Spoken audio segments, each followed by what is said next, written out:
Chapter 833. 12 bolts of lightning struck down. Lightning flashed and thunder rumbled on Mountain Tenya. The Buddhist stood under the Vajra shield and looked at Phoenix from afar. Phoenix covered her head with her hands amid the raging flames. Her fifth sense began to fade.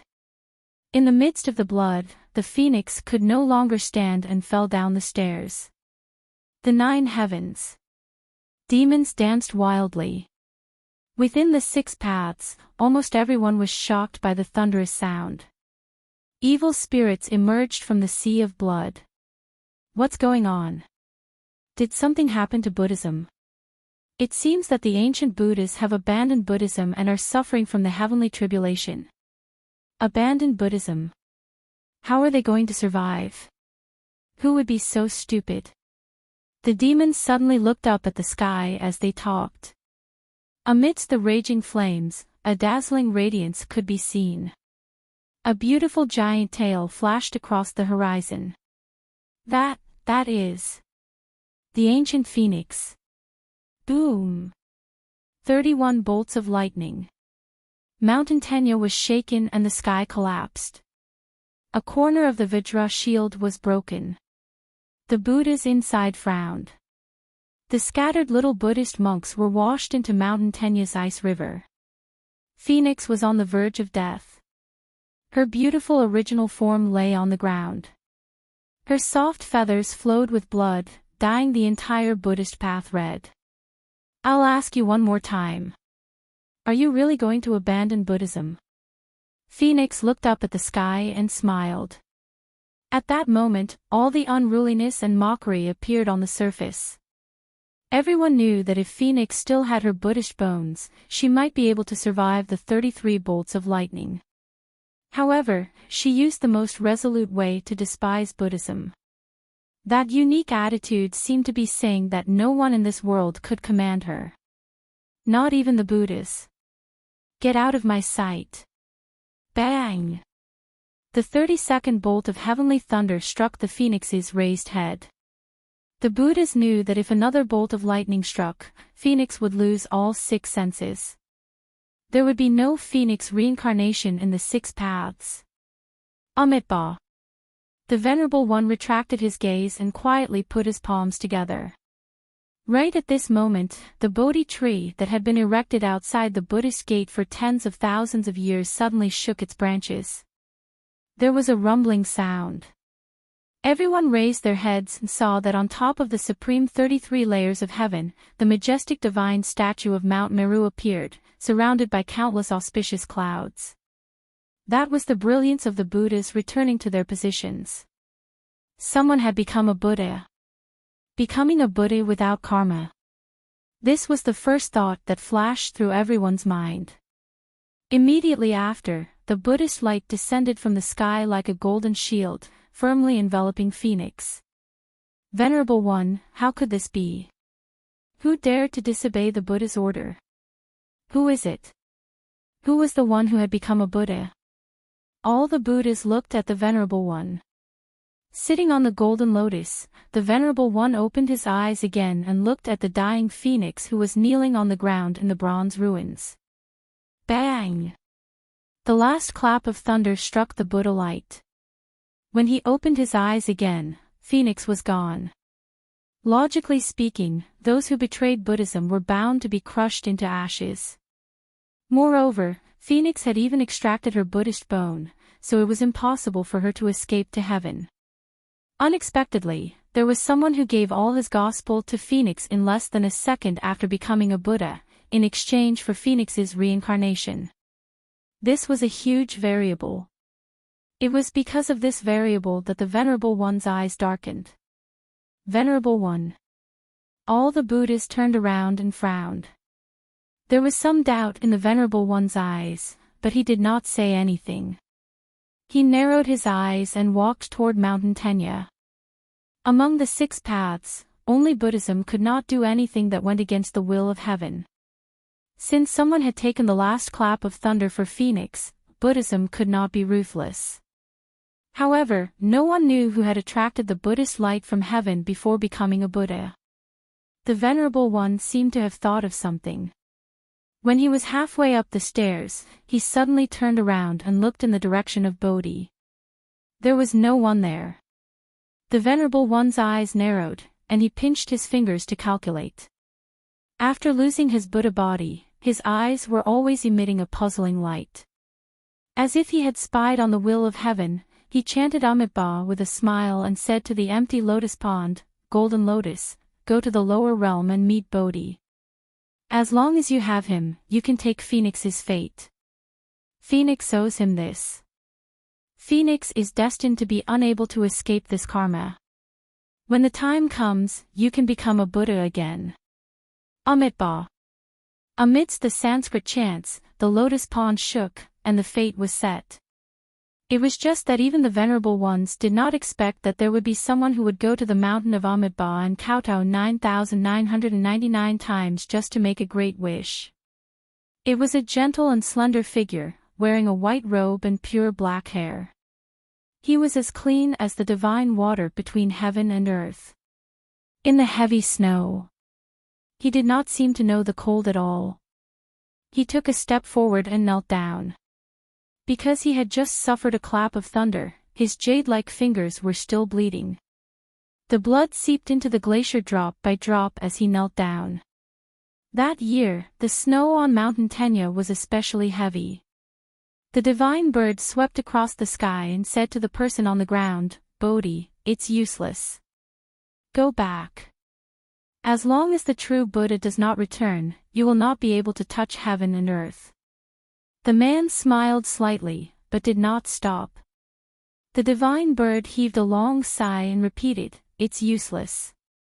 Otherwise, you can tell me what wish you have, and I will help you fulfill it." The man shook his head, still with a gentle smile on his face. However, no one understood. He kowtowed and crawled on the mountain road, not for the sake of cultivating the afterlife. Only for the sake of freedom for that person. He shook the scripture tube and raised the wind horse, not for the sake of blessings. Only for the sake of seeing that person once.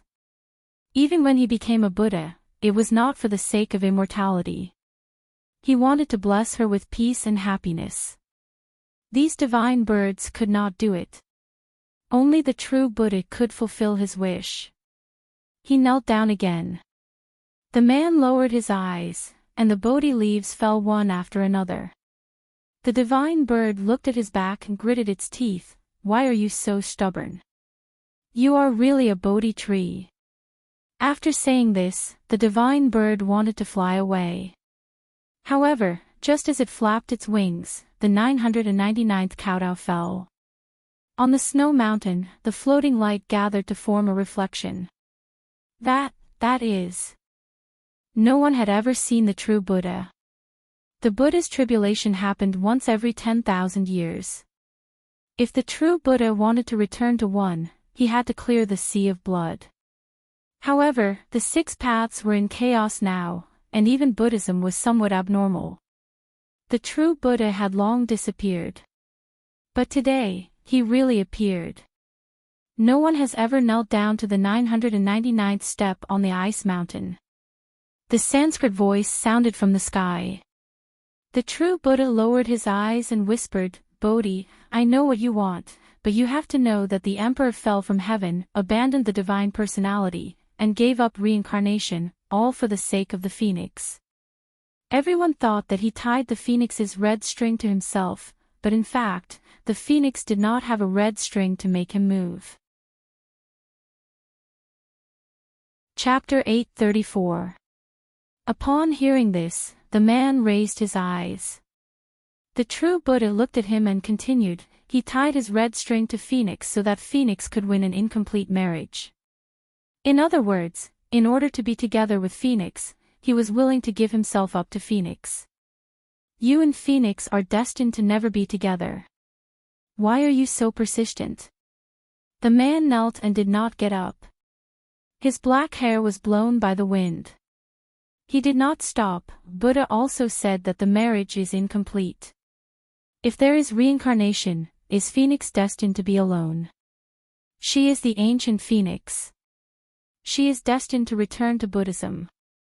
Bodhi knew the answer from the Buddha's words. The man's voice was very low. He coughed and said, "Then I beg you to let Phoenix break away from her destiny and complete her marriage." The true Buddha's eyes were shocked. He looked at the man. "You knelt for 9,999 steps just to fulfill her wish. I know that I am also within the destiny." The man covered his chest. Blood flowed out from the corner of his mouth, "But I hope that one day, she will not be the only lonely existence in Buddhism. She is Phoenix. She should live a carefree life, like the person she likes, and do what she likes." The true Buddha looked at him without blinking. "Even if you will mistake her for someone else when you go down to the mortal world, you still want to do this?" "Yes." The man looked up. His eyes were as gentle as the snow water of Mountain Tenya. The true Buddha laughed. "Do you know what the 10,000 years calamity of Buddha is?" The man shook his head. "Once the true Buddha is destroyed, it will be difficult for the righteous path to return." The true Buddha looked at him and said, "You are the only Buddhist fate I have left in Mountain Tenya. Everyone who becomes a Buddha has to pass by you, but no one will stop to water you. Until the appearance of Phoenix, there was a change and I saw hope. However, I never thought that you would use this method to wake me up. I don't have much time left.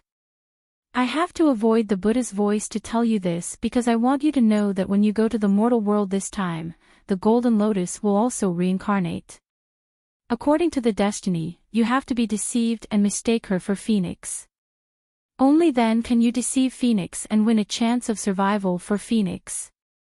Bodhi, everything has a cause and effect. Let me ask you one more time, are you really willing to do this?" The man nodded. His eyes were as clear as the moonlight. "I'm willing." The true Buddha shook his head. "Do you know what you're giving up? What you are giving up is the Buddha position that all living beings return to. You're giving up the possibility that she'll fall in love with you. Just to fulfill her wish." The Buddha asked. The man chuckled. "I am a Bodhi tree. Whether or not I am the purest Buddhist fate in the world, it is because of her that I exist. I remember that when she was still young, she came to water me. All the gods and Buddhas advised her not to waste the divine water on me. She said that it was not a waste at all because in the world, within the 6 paths, countless golden lotuses bloomed, but there was only one Bodhi tree. This scene was unparalleled in the world. She gave me a name so that I am not just a lonely Bodhi tree. I know that she likes that man. Since she likes me, why shouldn't I fulfill her wish?" The divine bird was listening at the side. It wanted to ask, "What about you? If you give everything to her, what will you do?" However, the man seemed to have never thought about this. His handsome and elegant face was like a sleeping prince. The true Buddha was moved. "This is good too. You are Bodhi, and you have 108 Buddhist bones in your body. But these are not real. There is only one piece in the middle of your ribs. After you leave this place, I will take this piece of Bodhi Buddhist bone from you and use it to pave the way for the Phoenix's rebirth. You will forget everything that happened here and descend to the lower realm as a human, becoming a chess piece of fate. Only when the Phoenix regains her 6 senses will you regain this memory." The chanting gradually faded away. Thousands of years passed in the blink of an eye. Just like what was said in Destiny. Bodhi transformed into a human and met an iPhone, who was disguised as the Phoenix girl. At that time, he already had a ghost baby by his side. All this time, the ghost baby did not know what the man was looking for. There was no real brilliance in its eyes until an iPhone called out that name, Jing Wushuang. The man smiled and reflected the ghost baby's face, then, everything that Hellion Vivian experienced, until the Golden Lotus was resurrected and the Exorcist city went through the tribulation. Bang! The scythe pierced into the city from outside. The little king of hell held a pacifier in his mouth and his whole body was suspended in midair. Under his feet was a snake demon that was about to become a demon. His black hair was very stylish from the wind. "How dare you bite my face, damn it! My face can only be kissed by Little Hook. You are a furball. Get lost." The little king of hell waved his gigantic black axe. He was so vicious that few dared to provoke him. The demons did not expect him to appear here. Just as they were hesitating, they heard a thunderous sound in the city. They did not know what happened. Fong stopped in her tracks and glanced outside the city. She said to the exorcists behind her in a gentle voice, "I keep feeling that something is wrong. It's not normal. There should be a spy in the city. Did you see anything suspicious?" A senior exorcist seemed to have thought of something. "Yes, before I went to the Ni family, I saw a few people in disguise coming in from outside the city. They went to the Zhuge family. It does seem strange that there are still people entering the city at this time." The Zhuge family. Fong narrowed her eyes and frowned. She looked at Madame Zhuge who was accompanying her. "Auntie, who are those people? Why did they enter the city at this time?" Madame Zhuge did not expect the matter to be exposed so quickly. Her heart skipped a beat, but she answered naturally, "They are just merchants who went to seek refuge. They are close to the exorcist city, so they can't escape even if they want to. They can only enter the city." "Is that so?" Fong looked at Madame Zhuge and shook her head gently. She was very compassionate. "I didn't want to do this at first. I know Auntie cares about Brother Yun and wants to protect him. But look at the situation now. There are thousands of demons outside the city. We can't let any danger come to the exorcist city. Now that Brother Yun has been possessed by a malicious spirit, I didn't expect him to enter the city in disguise and even hide in the Zhuge family mansion." "Auntie, you said that those people are merchants. Which merchants would disguise themselves before entering the mansion?" As soon as Fong finished speaking, all the exorcists looked at Madame Zhuge and started to criticize her. Chapter 835. The Zhuge family is really foolish this time. She risked the lives of the entire exorcist city just to save her child. She doesn't look like a century-old exorcist family at all. Fortunately, Lady Ni discovered it early. Otherwise, we would be in big trouble. This was exactly what Fong wanted. She looked up at Madame Zhuge and said, "Auntie, I have no choice but to do it now. Seniors, we have to tie Madame Zhuge up so that Zhuge Yun, who is hiding in the Zhuge family, can come out. Even if he is possessed by an evil spirit, he will be anxious when his family is in danger. Seniors, do you agree with this method?" The reason why Fong asked this question was because she was confident that these exorcists would agree to it. As expected, almost everyone felt that this method was the most reliable.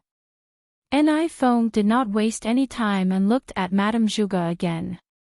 She did not like to make any mistakes. However, it was not a good time to kill someone. Furthermore, from the looks of it, this old woman probably didn't know about her secret. There was nothing wrong with keeping her alive. With this, Feng's anxiety was greatly reduced and a gentle smile appeared on her face. Now, as long as she got rid of the disguised exorcists, she could officially become the reincarnation of the Phoenix Girl and take away the fate of the Phoenix. Madame Zhuge did not resist, nor did she announce that she knew about the secret like the two exorcists who entered the city did. If it wasn't for Helian Wei Wei's instructions before the operation, she might have done so. However, that person said that it was fine even if Fong found out. Keeping the secret would buy them more time. In fact, Helian Wei Wei did not tell Madame Zhuge that the reason why she asked Madame Zhuge to keep quiet was to protect her life. Once anyone knew about Feng's secret, Fong would try her best to kill them. Helly and Vivian had to ensure everyone's safety. However, when the disciples of the Zhuge family saw that Madame Zhuge was caught, they became anxious because no one knew when Helly and Vivian and the rest would return.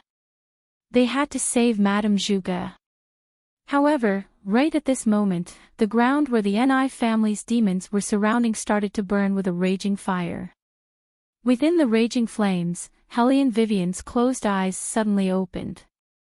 She looked at Beligaju, who was standing in front of her. She strolled over. She was like a Greek goddess who had just come out of the arena.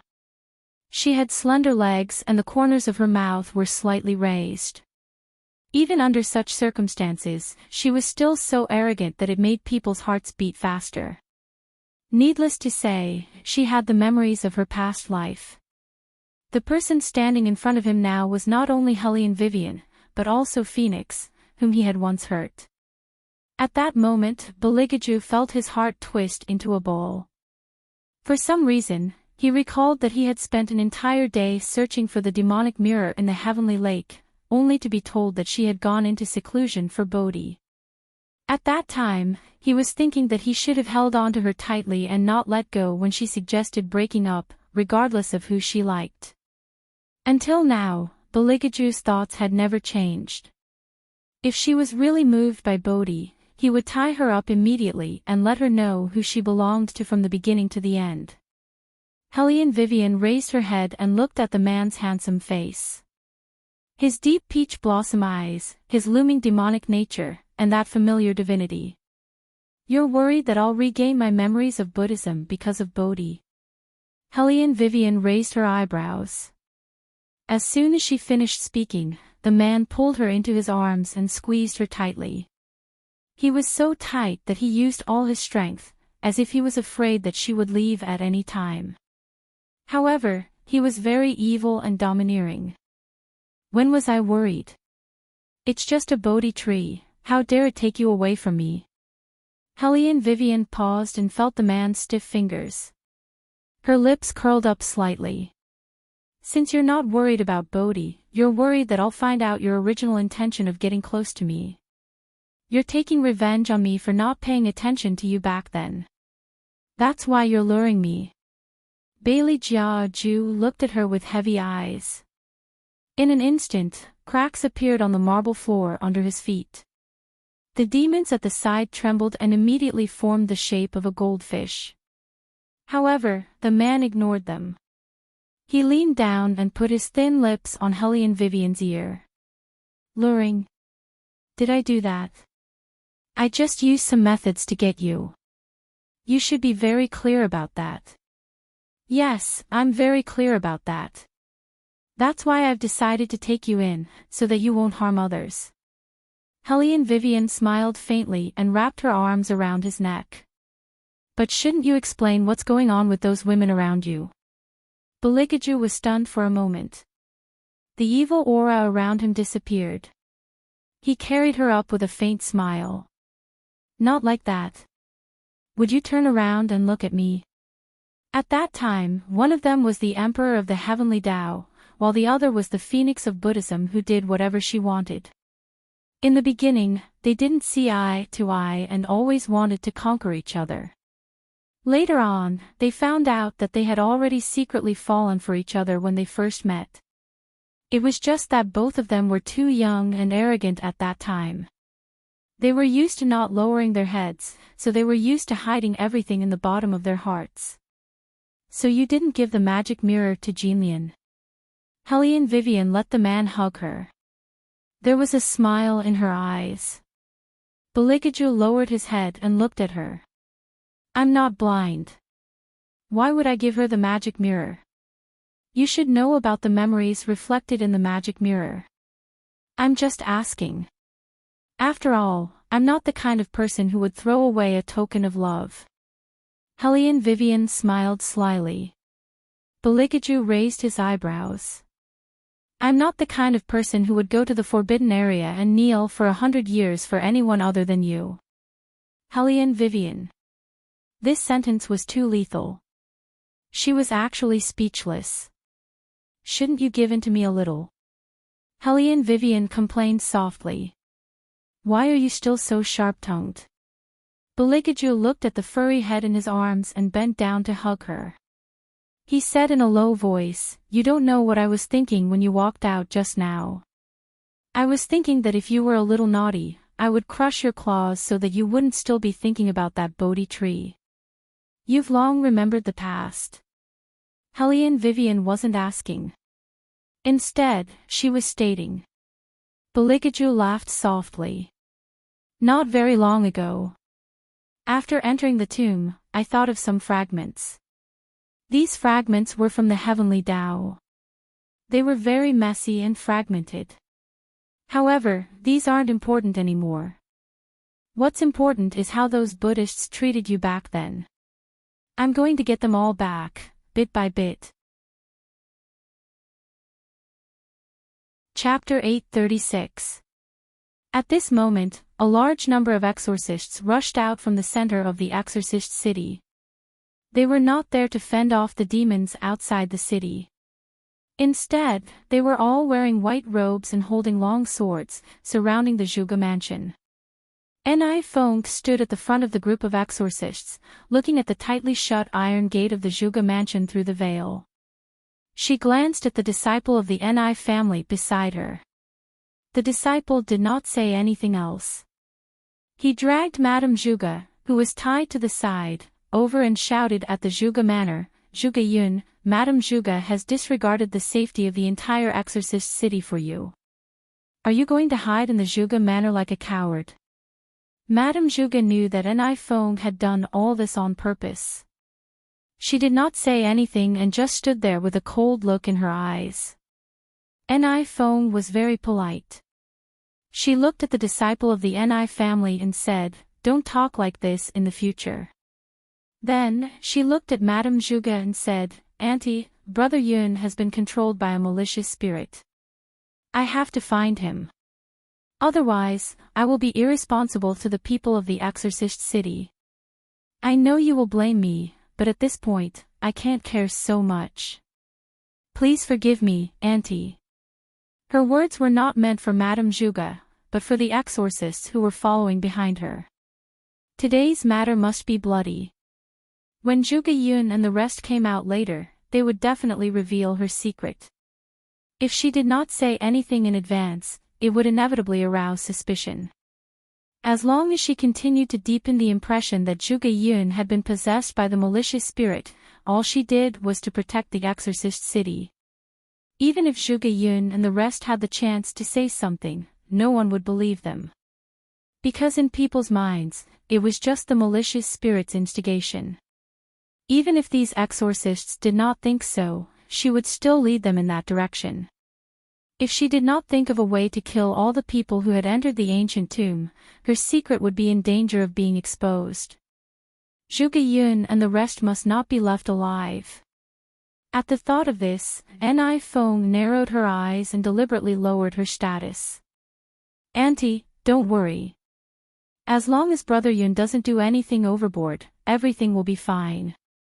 Sure enough, after seeing Ni Feng's attitude, the crowd supported her even more.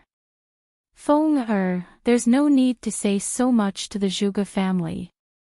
As one of the four major factions, she even forgot the most basic rules of an exorcist. "Just do whatever you want to do, we'll support you." "Yes." An elder from another faction also spoke up. He looked at Madame Zhuge and kept shaking his head. "I never thought that the Zhuge family would become like this.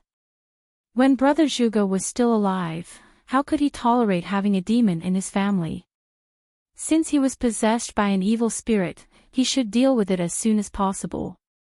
How could he be an exorcist when he risked the lives of the entire city?" Madame Zhuge had no way to explain herself in front of the crowd. Inside the Zhuge manor, a few exorcists had joined forces to hold Zhuge Yun back, preventing him from leaving. "Yun, you can't go." "Yes, young master." Before Madame left, she instructed that no matter what happens, you can't go out. "Zhuge Yun, have you forgotten what Miss Wei said before she left? You have to try your best to buy time, don't let Ni Feng find out anything."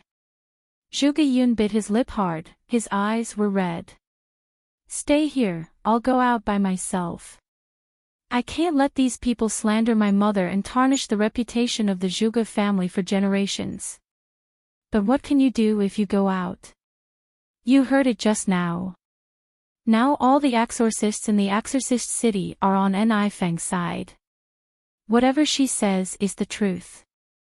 Even if you go out, you won't be able to change the current situation. Someone growled at Zhuge Yun and pressed his hand on his shoulder. Nifeng is cunning. We were all fooled by her in the tomb.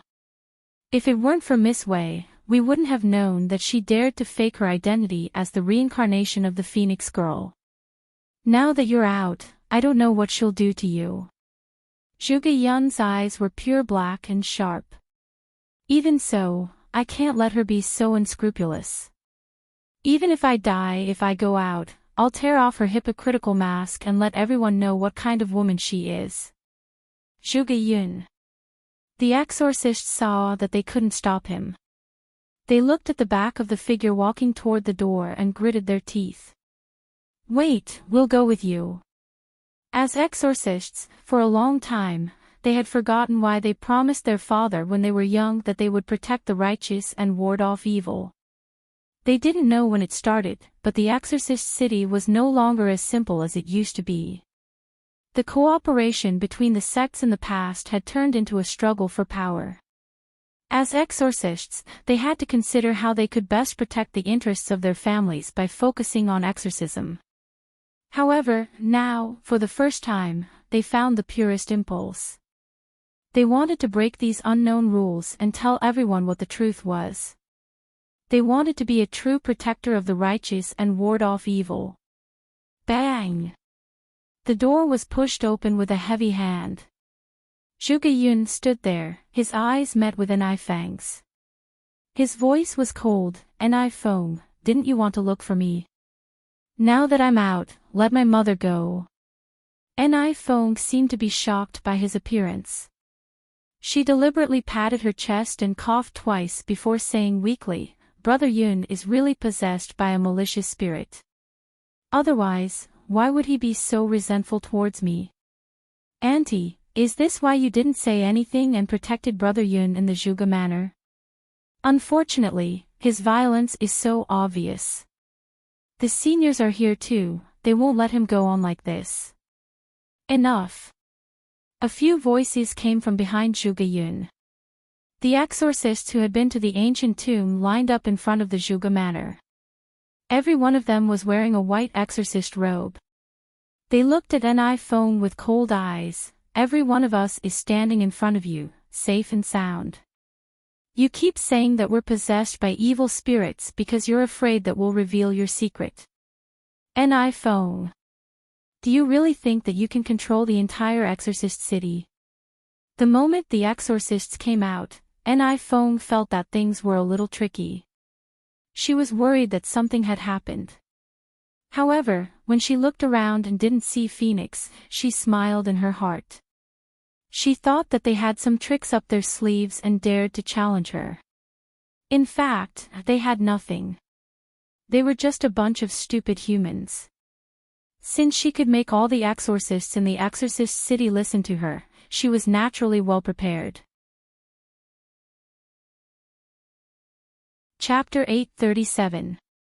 Nifeng thought so in her heart, but she did not show it on her face.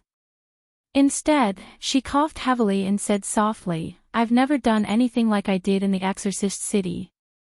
The Ni family doesn't need to do these things. You bunch of malicious spirits, you've underestimated the seniors in the exorcist city. Although I don't know what kind of spirit possessed you, what I'm doing now is for the sake of the people of the exorcist city. If Madame Zhuge disagrees, I can even hand over the sovereignty of the exorcist city to her. Is this the only way to stop your tricks of sowing discord? Nifeng's move of retreating in order to advance was well executed. It was so good that even if Madame Zhuge were to say anything now, it would be regarded as a power grab. The elders naturally believed her even more. Everyone shouted, "Feng her, you want to hand over the sovereignty of the Exorcist City. How can you do that? You're the Phoenix Girl. You're the only one who can save the Exorcist City now. That's right, Miss Ni. You can't just fall into their trap like this. You'll only hurt your loved ones and delight your enemies. There are also disciples of the Leaf family in there. But now, I understand that there are only a few people who can come back alive from the ancient tomb. If they weren't possessed by malicious spirits, it's impossible for them to appear here. Every word they say is to sow discord. It's not only us, but also these malicious spirits and demons know that the only person who can change the fate of the Exorcist City is the Phoenix Girl. That's why they're targeting her. What a good trick. In the midst of Ni Feng's coughing, the crowd chimed in one after another. No one spoke for Zhuge Yun and the others. Almost everyone was on Ni Feng's side. Seeing this, Zhuge Yun clenched his fists and could not help but shout, Ni Feng, she's not the Phoenix Girl at all. Seniors, you've all been deceived by her. There was a moment of silence, but that silence did not last long. The disciples of the Ni family widened their eyes at Zhuge Yun. Do you know what you're saying? Our eldest miss has been blessed since she was born. She's full of spiritual energy and has the heart of a bodhisattva. If it weren't for her, those demons would have attacked long ago. Who is there to talk nonsense here? Ni Feng shook her head and reached out to stop the Ni family's disciple. She pretended to be sad and said, You don't have to say any more. The seniors are all thoughtful and can clearly distinguish between what is real and what is fake. Feng, don't worry. Although we're old, we can still see clearly. We know that everything you've done is for the sake of the Exorcist City. Besides, how can you not be the Phoenix Girl? These words are simply nonsense. You don't have to take it to heart. Seniors. Zhuge Yun knew that if he didn't say anything, they wouldn't have another chance. He took a step forward and shouted, You can choose not to believe me, Zhuge Yun, but there are 6 of us here. All 6 of us have been to the ancient tomb. Every one of us knows what happened in the ancient tomb. Ni Feng was a corpse from the very beginning. She had already died more than 10 years ago when she had that serious illness. Ni Biao used a forbidden spell to raise a human from a corpse for the sake of the Ni family's honor. That was how Ni Feng came to be today. Ni Biao's ambition killed him because he didn't know when Ni Feng had learned to absorb his spiritual energy. After entering the ancient tomb, he was bewitched and turned into a demon. All of this was because Ni Feng wanted to achieve true immortality. In addition to the Saraira, there was also a magic mirror in the ancient tomb. After Ni Feng obtained the magic mirror, she returned to the city ahead of us. In order to keep her secret, she told you in advance that everyone in the ancient tomb was possessed so that no one would believe what we said. In fact, she was the only one who was truly evil. In the face of Zhuge Yun's accusation, not only did Ni Feng not show a trace of panic, but she also gently shook her head. She heaved a long sigh and coughed pitifully. This is what you want to do, isn't it? Pour all the dirty water on me, then make me disappear. Once I disappear, the Exorcist City's spiritual energy shield will disappear. At that time, you can destroy the entire Exorcist City from the inside out. At this point, Ni Feng looked up and declared righteously, I won't let you get away with it, you malicious spirits who are trying to stir up discord. Hearing Ni Feng's words, the exorcists were terrified. They could almost imagine what kind of scene it would be. Many people started to riot. We shouldn't have given these malicious ghosts a chance to speak. Isn't it because the young master of the Zhuge family and the young master of the Li family are in there? If it were anyone else, they would have been captured. These malicious ghosts are vicious. Even I almost believed them when they thought of such a plan. Malicious ghosts are cunning by nature. They are the best at reading people's minds. Lady Ni is already very tired from dealing with them. It's really not easy for her to protect the exorcist city. Zhuge Yun listened to the discussions around him in disbelief. He could not even believe his ears. He had already made it so clear, but these people still thought that he was lying. Why can't they use their brains to think about it? If they were really possessed by ghosts, would they still be saying so much here? Perhaps this was human nature. Even he was the same. He would always force his own opinion on something that was obvious. He was used to being instigated by others and was unwilling to spend time thinking about the truth. He believed that what he supported must be right, and would even use malicious words to hurt the person who was right. For a moment, Zhuge Yun did not know whether to feel sorry for himself or for this phenomenon. But he knew that no matter what, he could not back down. Ni Feng, you know very well whether I'm telling the truth or not. Zhuge Yun's eyes were clear. Today, I will stand here with the other 6 friends and swear to the heavens that you are not the reincarnation of the Phoenix girl. If there is a single lie, my Zhuge family will never have peace. At this time, Madame Zhuge also spoke. Her eyes were as firm as water. I believe in Yun Her. There are too many suspicious points. We can't conclude what happened in the tomb just based on the words of one person. Everyone wants to protect the city. This is the home of the exorcist tribe. No one wants to destroy it. It's just that at this time, we can't be used by others. Ni Feng heard this and lowered her eyes as if she had suffered a blow. Her voice was soft and her beautiful eyes were filled with tears. I really didn't expect that even Auntie would only look at me. Is it because I want to catch Brother Yun that Auntie is so aggressive? Hostile ghosts have always been prying into people's hearts. That's why I was wary of them from the beginning. I didn't expect that even these precautions would become their means of attacking me. It's no wonder that Auntie misunderstood. But Auntie, have you ever thought that if I'm really not the Phoenix girl, how can I hold up such a spiritual energy shield? Moreover, up until now, these hostile ghosts have only accused me, but have not the slightest evidence to prove that I'm not the Phoenix girl. Auntie, I don't want the unity between us to be torn apart because of hostile ghosts. Can you understand how I feel right now? Ni Feng, the so-called spiritual energy shield you're talking about is just the corpse aura on your body. You want evidence, don't you? Now, the demons from the 3 realms are arriving at the exorcist city one after another, but they haven't done anything.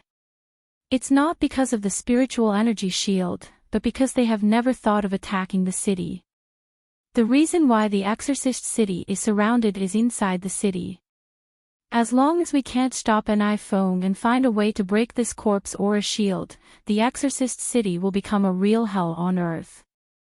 All the exorcists in the exorcist city will be sucked dry of their spiritual energy in an instant.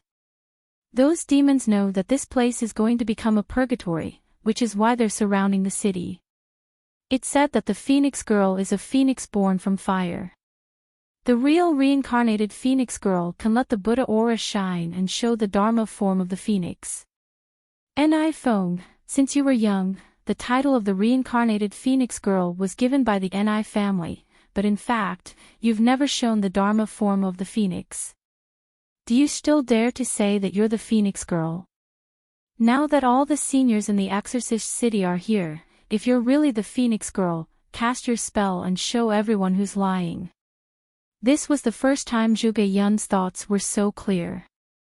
Perhaps it was because he was influenced by Hellion Vivian in the ancient tomb. He was not like before, who panicked whenever something happened. Instead, he peeled off the layers one by one, then cut to the core. After hearing his words, the exorcists fell into their own thoughts. After all, Zhuge Yun was right. Feng had never shown her Dharma form even once. Looking at the calm expressions of the senior exorcists, Zhuge Yun knew that his words had worked. Ni Feng was not the Phoenix girl, and she would never show the Dharma form of the Phoenix. When the time came, everyone would naturally be able to see her true face. However, Zhuge-yun did not expect an iPhone to speak again at this time. Because I'm the reincarnation of the Phoenix Girl, my body has been weaker than the average person since I was young, so I tried my best to avoid showing my Dharma form. My father knows this too, so he's usually the one to subdue the ghosts. I shouldn't have done this, but today is a day of life and death for the Exorcist City, so there's nothing wrong with using a trace of my true blood to prove myself. Chapter 838. Eldest Miss. Hearing Ni Feng's words, the disciples of the Ni family were all moved. Even the elders of the Exorcist clan looked guilty. Feng, you don't have to force yourself too much. Everyone knows about your physical condition. Uncles and aunts, Feng knows that you feel sorry for me, but since Brother Yun has already suggested it, if I don't do anything, the malicious spirit will really succeed. After Ni Feng finished speaking, she coughed a few times gently, as if her body was very weak. Seeing this, the exorcist elders could not help but feel a little angry. If Feng can reveal the light of Buddha and create the Phoenix Dharma, then arrest everyone in the Zhuge manor. This is only fair to Feng Even if Ni Feng can't reveal the Dharma, this is my fault alone. Why do you have to include others? Of course, Zhuge-yun was not convinced. He only felt that the whole thing was too much. These exorcist elders were completely deceived by Ni Feng. No matter what happened, they subconsciously defended Ni Feng. Should it be said that the word Phoenix had a deep influence on the exorcist clan? Things were not as Zhuge-yun thought. Elder Zhang looked at him and said, "If you are wrong and we don't arrest everyone in the Zhuge family, how are we going to stabilize the hearts of the people in the exorcist city? If we simply let go of everyone who questioned the Phoenix, then wouldn't the exorcist city be even more chaotic? Ah Yun, you are the heir of the Zhuge family. You have to bear the consequences of your words. In the exorcist city, no one can hide the truth from the masses. Since we agreed to your request to let Feng prove her innocence by revealing the light of Buddha and creating the Dharma, then you should pay the corresponding price." This was indeed the rule of the exorcist city. Ni Feng knew this rule because she knew about it. That was why she concluded that he would not agree. Zhuge-yun gritted his teeth. If it was just him, it would not matter. But to let him gamble with the entire Zhuge family, hesitation appeared on Zhuge-yun's face. The young man's mind was still too worried. "We agree." Madame Zhuge walked out from behind him. Her hands were still tied, but her manner was indescribable. Ah Yun, the Zhuge family has always done things with a clear conscience. We knew the truth, but we didn't dare to reveal it. It is not the Zhuge family's style to let the evildoers wreak havoc in the exorcist city. Let them begin. The Zhuge family is not afraid of being caught, let alone being threatened. As if they were shocked by Madame Zhuge's words, the group of young children stood up one after another. They were still very young because the Zhuge family had declined early. Although they were born in a family of exorcists, they had never been worshipped like the Ni family. But even so, the young teenagers had learned some principles from a young age, such as protecting. Zhuge-yun's eyes reddened as he looked at his brothers. The rest of the exorcists also stood up and expressed that they would live and die with the Zhuge family. Zhuge-yun raised his head again. He already had a hero in him. "All right, we will do as Mother said." The Zhuge family agrees to these conditions. Now, Ni Feng, shouldn't you begin to manifest the light of Buddha and shape the Dharma? Ni Feng narrowed her eyes. She did not expect the Zhuge family to be so capable. However, did they think that they could expose her like this? If it was in the past, they could. But it was different now. Although she was not the reincarnation of the Phoenix Girl, she was the golden lotus before Buddha. As the Buddha girl, although she could not completely resurrect and regain the Buddha's position, it was easy for her to manifest the light of Buddha. Ni Feng smiled faintly and looked at Madame Zhuge. She pretended to be troubled and said, "I didn't want to do this at first. I only wanted to lock up these people who were possessed by the evil ghost temporarily and release them when the city is safe. Since Auntie insists, I have no choice but to do so." As she spoke, Ni Feng put her palms together and chanted. She moved her fingertips and waved her long sleeves. A steady stream of spiritual energy slowly flowed out. Almost everyone could feel the auspicious aura emanating from her body. They felt refreshed and refreshed. Then, a ray of light of Buddha descended from the sky and shrouded her in the center. From afar, she looked like a fairy who had descended in person. Even her fingers were shining. The faint light formed a pattern behind her. It was the sound of fireworks and Sanskrit. No one could deny that it was the Dharma of Buddha. Only those who had the fate of Buddha could do this. How could this be? It shouldn't be like this. Zhuge Yun's heart began to sink. He turned around and looked at his companions behind him. Everyone had the same expression. When they were in the ancient tomb, Ni Feng's body was only filled with corpse energy. How could she have the light of Buddha and manifest the Dharma of Buddha? Zhuge Yun took a heavy step back. He raised his head and looked at Ni Feng, who was smiling. He instantly understood. He had fallen into her trap. Was he really going to let Ni Feng get away with it? Zhuge Yun clenched his fists. Why was he so useless? He had expected the result. With the Dharma of Buddha, those people would only worship Ni Feng more. She had deliberately played along with his words. Sure enough, when the seniors of the exorcist city saw the light of Buddha, they widened their eyes and looked at the scene in shock. When Ni Feng withdrew the Dharma, they all regained their senses. Only then did they regain their senses. All of them exclaimed in admiration, "So this is the Phoenix Dharma idol. The heavens are really protecting our exorcising tribe. To be able to witness such a scene in my lifetime, I'm willing to die. It's hard on Feng her. She's the reincarnation of the Phoenix girl, but she's always been doubted." Someone looked at Ni Feng with heartache. Ni Feng coughed softly, as if she had no strength to speak. "It's okay. As long as I can put everyone at ease and protect the exorcist city, it's not a big deal for me to do this." Feng her, stop talking. You should rest first. After old Zhang finished speaking, he suddenly looked at Zhuge Yun. What else do you have to say now? Do you still want to say that Feng her is a fake? Ah, Yun, you've really disappointed me. Even if you go to the underworld, you'll be letting your father down. Ni Feng tugged at old Zhang's sleeve. Uncle Zhang, don't blame brother Yun.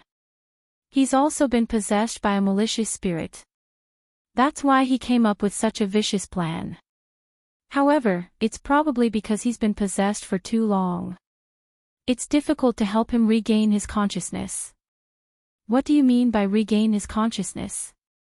The disciples of the Ni family shouted, if he's possessed by a malicious spirit, he should be killed on the spot. But the Zhuge family is so protective of him. Now that he's stirred up trouble, we can't just arrest him and let it go. Zhuge Yun, you instigating malicious spirit, have a taste of our swords. In a flash, 5 to 6 people raised their swords and stabbed at Zhuge Yun. Right at this moment, a slender, fair hand clasped the wrist of one of the disciples who was holding the sword. The strength was so great that he couldn't even move an inch. Chapter 839. It's Miss Wei. Zhuge Yun's eyes lit up with unspeakable excitement. The other exorcists also stopped what they were doing. Their eyes were shining brightly as if they had come back to life.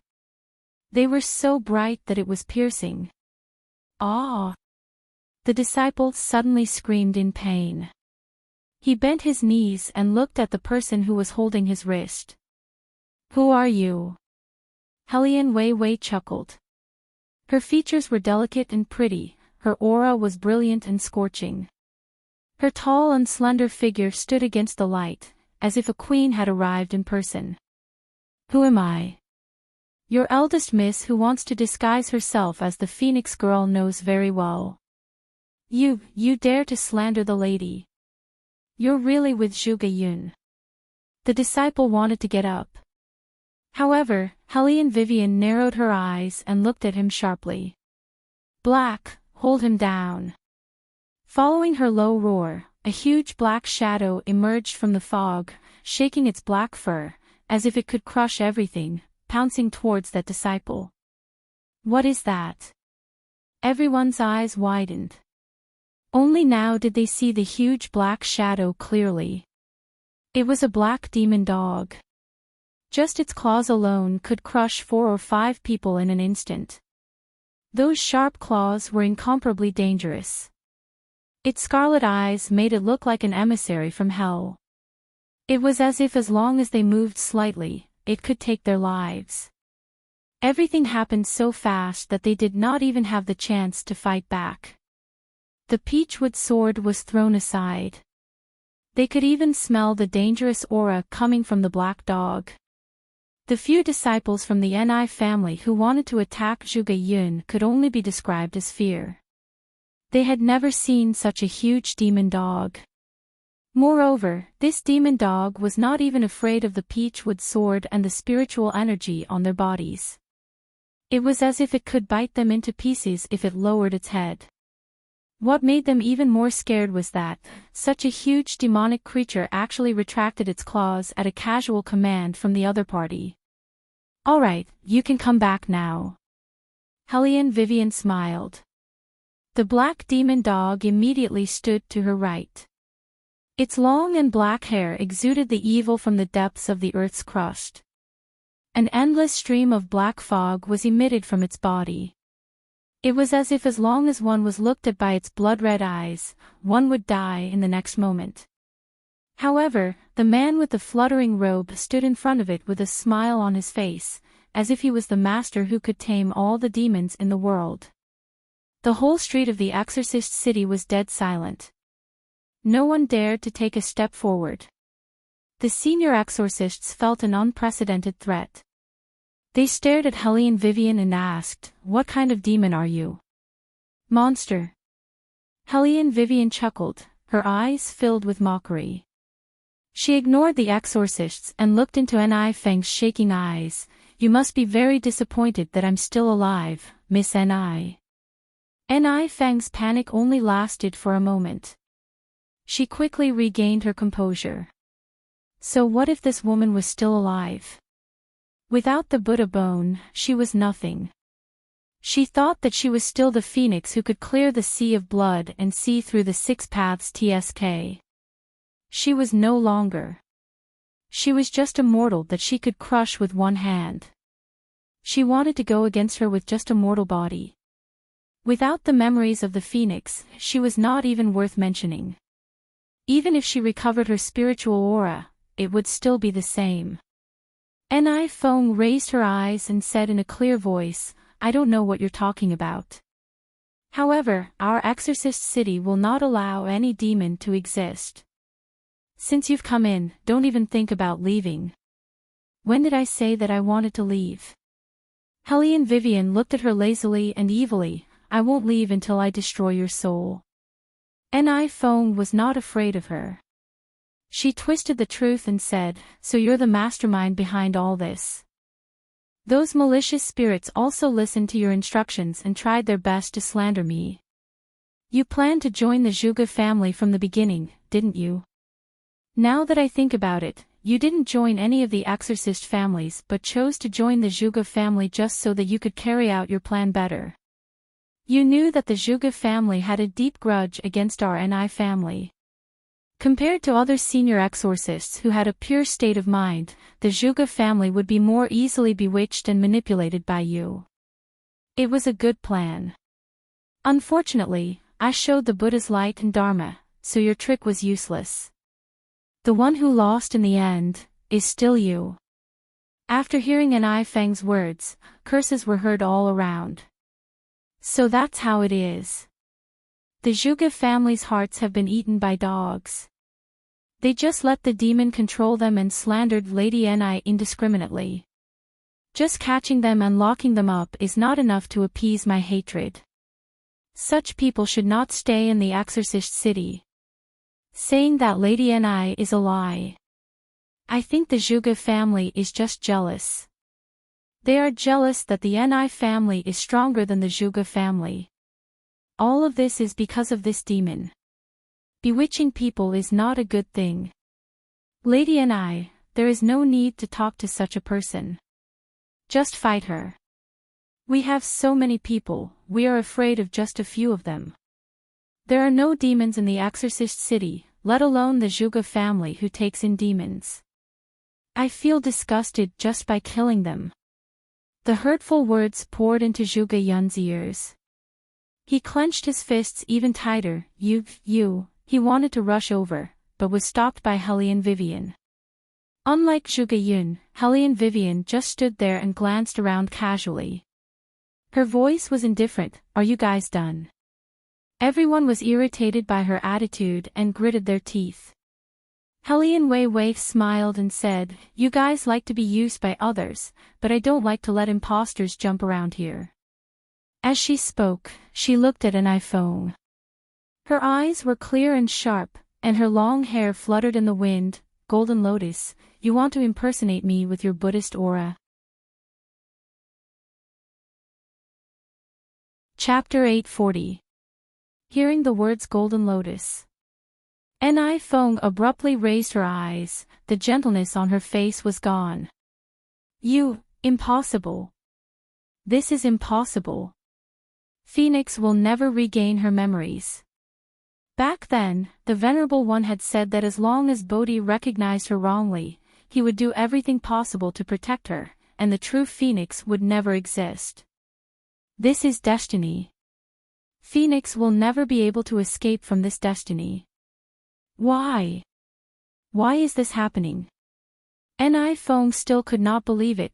She tried her best to maintain her emotions. However, Hellion Vivian did not give her the chance. She stood in the middle of the crowd, her long robe fluttering and her black hair flying in the wind. She straightened her right hand with great force, the coldness in her eyes penetrating to the bone. An invisible air current instantly surrounded her on both sides, like a natural barrier that emitted a bright light, isolating all the turbid air 10 feet away from her. It was as if something was surging out from the depths of the earth's crust. It was fire. The fire of hell that could burn everything. The exorcists looked over and their eyes widened. It was as if they were shocked by another world. Within the flames, the shadow of Mount Buzhou could be vaguely seen, the chaotic scene of demons dancing together, the 4 seas filled with blood, and the demon eye mountain that countless gods and Buddhas could not do anything about. The narration that was only seen in books, they did not expect to see it right in front of their eyes. Everyone's expression was indescribable. Other than shock and astonishment, there was only disbelief. Opening the gate of hell was something that even gods could not do. However, from within the blazing hellfire, a slender and evil figure walked out. The sound of footsteps seemed to be enough to freeze the air. The man's black hair was like the night sky, setting off that outstanding arrogant face, with a handsomeness that looked down on everything. Black cheeks spread out from his surroundings. It was actually something that hundreds of demons couldn't compare to. Behind him, it was as if there were thousands of demons surging and clamoring, but none of them dared to go past the man. An Feng's face turned completely pale. She took a heavy step back. You, Emperor, it's impossible, this is impossible, you can't still have consciousness, you've fallen from heaven. She had roared out the last sentence. However, this person had never existed in His Highness' eyes, and he didn't even want to pay attention to her. Of course, he would let the little thing play to its heart's content later. He would smash this rotten lotus in front of him into pieces. He had mentioned how the Buddhists had dealt with his little phoenix. He was going to get back at them bit by bit. Ni Feng did not dare to look into the man's eyes, especially those deep and charming eyes that were now filled with disgust. He shouldn't look at her like that. She had liked him for thousands of years. Even the Venerable One said that they should be the ones destined for marriage. Back then, when he went to Buddhism for the first time, she already had 6 thoughts. One of them turned into a demoness in the lower realm just to wait for him to appear. This man was supposed to be hers. All his eyes should be on her. Instead of using such focused and gentle eyes to look at a phoenix who only knew how to fight and kill all day long. That woman had only attracted his attention by playing hard to get. Why? Why should a phoenix have him?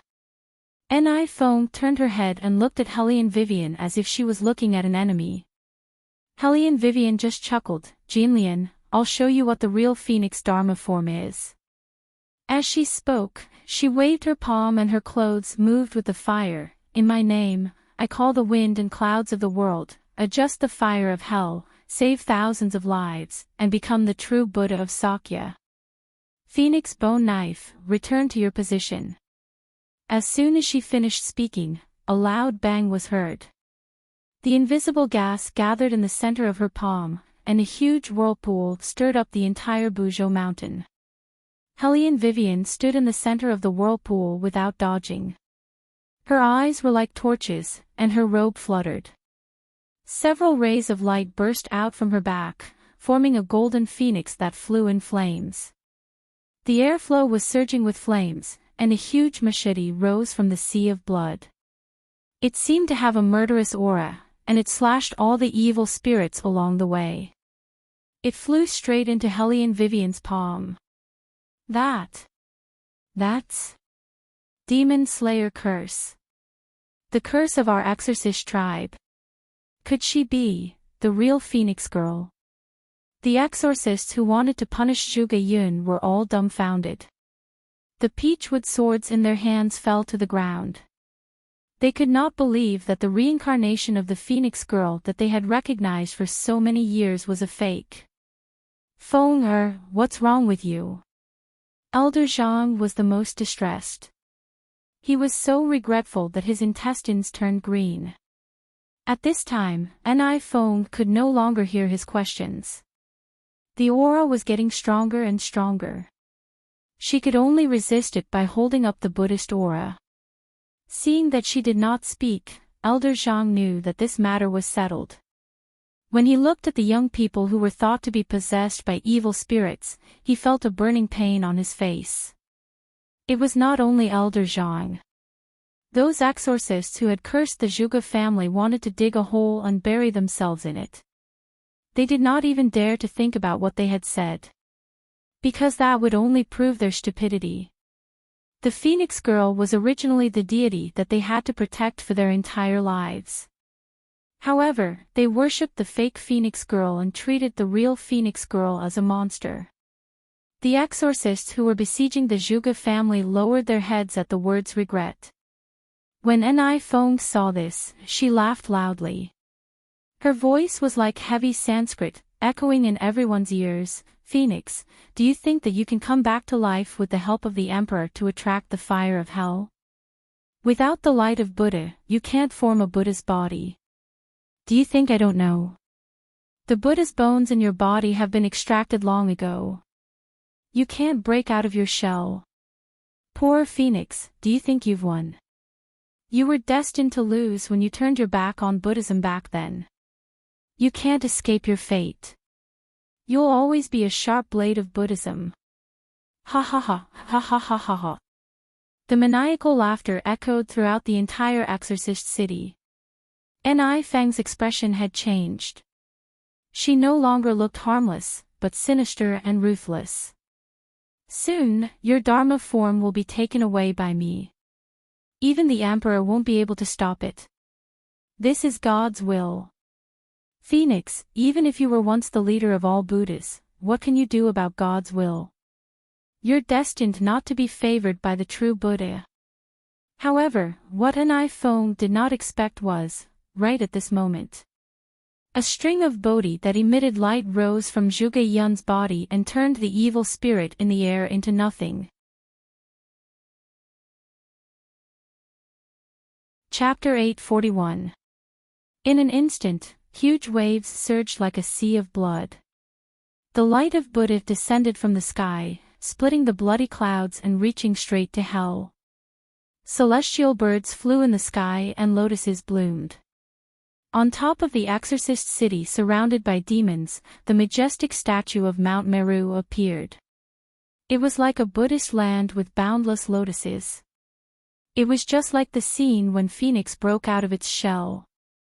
In the strong wind, Hellion Vivian stood against the light, holding her scimitar. The light of Buddha wrapped around her body inch by inch, forming the image of Buddha. Eradicating all injustice in the world. Eradicating all sins in the world. The supreme form of Trayastrimsa heaven, Phoenix's howl echoed from all directions. Ni Fong took a step back, her eyes widening. It's Bodhi. Did he leave his real body of Buddha behind just to attract the 1,000 feet of Buddha's light? How dare he lie to me? No. He obviously thought that I was you. How could there be a piece of Buddha's bone outside? It shouldn't be like this. Ni Fong hugged her head in pain. Looking at Hellion Vivian in front of her, her eyes turned red. She recalled the time when she was in Buddhism. Phoenix was also so murderous. Her scimitar fell and cut off her Buddha's body, making her suffer for 100 years before she could be reborn. However, after being hurt by Phoenix's scimitar, she still could not get back the Buddha's position that once belonged to her. For a long time, she could only wait for Bodhi to find a way to resurrect her. Everything went according to plan. Bodhi mistook her for someone else. She began to formulate a flawless plan. But now, Ni Fong realized that she was being used by Subhuti. From the beginning, Bodhi's real body of Buddha was not with him at all. Moreover, why would a Bodhi attract such a strong light of Buddha? Even she might not be able to do that, but Bodhi's Buddha's bone had the power to penetrate hell. This was her biggest miscalculation. No matter how pathetic Ni Fong was, Hellion Vivian would not let her go. The Phoenix's body of Buddha was reborn faster than before. In the blink of an eye. In a flash, she appeared in front of Ni Fong. A loud bang was heard. His long leg came down heavily. Ni Fong wanted to block the attack with her Buddha's light, but the moment she raised her hand, she was kicked a meter away. His internal organs were all in pain.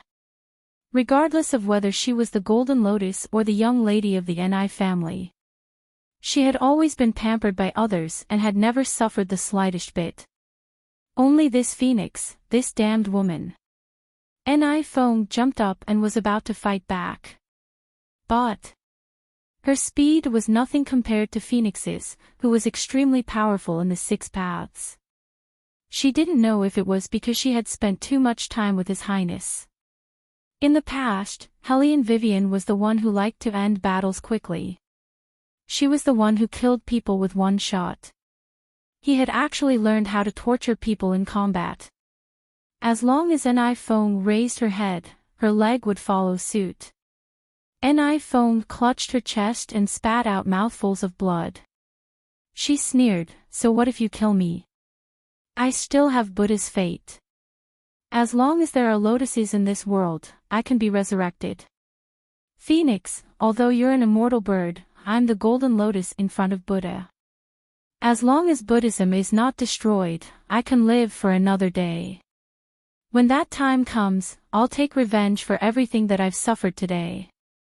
When she said that, it took a lot of effort for her to do so, but she still had that vicious thought in her mind. Hellion Vivian smiled, but her expression was cold. "Do whatever you want. As long as I'm having a good time, it doesn't matter to me whether you come out in the future. I'm going to beat you anyway." You. Her attitude made Ni Fong even angrier. She was so angry that she could not breathe properly. She clenched her teeth and wanted to pounce on Hellion Vivian and bite her to death. Hellion Vivian did not waste any more time with her and kicked her again. Ni Feng's face rolled through the dust. Blood stuck to her face and she could barely open her eyes. She looked at the godlike man in a daze. Emperor. Do you want Phoenix like this? She's so vicious, and you still want her. You obviously don't like this kind of woman. Upon hearing this, Bailey Jiaju glanced at her. However, his gaze was like an ice sword in a cold river, so cold that it made people want to run away. I like to see her hands stained with blood. As Baligaju spoke, he took Hellion Vivian's hand and kissed it. He chuckled and asked, "Are you done?" Hellion Vivian nodded. She felt that His Highness was not a simple person when he smiled. Baligaju squeezed her hand and said calmly, "Forget it, your way of teaching people a lesson will never be presentable." Zhuge Yun thought that he was really instigated by an iPhone when he said that. He did not expect that the next sentence would be, "You hit her too lightly." Zhuge Yun's throat moved. He looked at Ni Feng's face that was stained with blood. This was too light. She was just short of beating her to death. The thoughts of the gods were indeed incomprehensible to mortals like them. Bailey Jiaju casually continued to speak to Hellion Wei Wei, "Because I never hit a woman, it's not good for me to set a good example for you, so I've decided to cut off her Buddhist fate and feed it to the dogs." Hellion Vivian. Isn't this more ruthless than beating people up? No, it's more ruthless than killing people. As expected, Ni Feng's expression changed when she heard that he was going to cut off her Buddhist fate. She wanted to beg for mercy, but she realized that she could not utter a single word. The overwhelming number of demons swept over from behind the man. They carried a strong black aura and bit her limbs into pieces. Pain. That was the only feeling left. She looked at Baligaju with tears in her beautiful eyes, hoping to get a little pity from him. However, the man did not even look at her. He only whispered to Hellion Vivian, "I've said it before, I'll take revenge for what Buddhism did to you back then." When he saw the past in the magic mirror. For the first time in his life, he tasted the word hate. He hated that he was not by her side. She was such a proud person, yet she was forced into such a desperate situation. Only by cutting off her Buddhist fate could she escape the marriage that those people arranged for her. It must be very painful to go through the heavenly tribulation. He wanted to return all the pain that she had to go through. He had never been a kind person, let alone after he fell from heaven. Bailey Jiaju's eyes narrowed. Those demons seemed to have gone mad as they tore off Ni Feng's hair.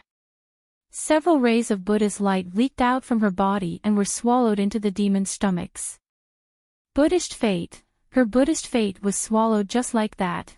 Ni Feng was in so much pain that she could not make a sound. After losing her protection, she finally revealed her original appearance. A woman covered with liver mortis spots and a heart that was corroded by resentment, leaving only ugliness in people's eyes. Some exorcists looked at her face and could not help but vomit. Ni Feng also saw her own face. She was stunned at first, then she screamed like a madwoman. She could not bear such an ugly appearance. She was the golden lotus before Buddha, she was the purest Buddhist girl.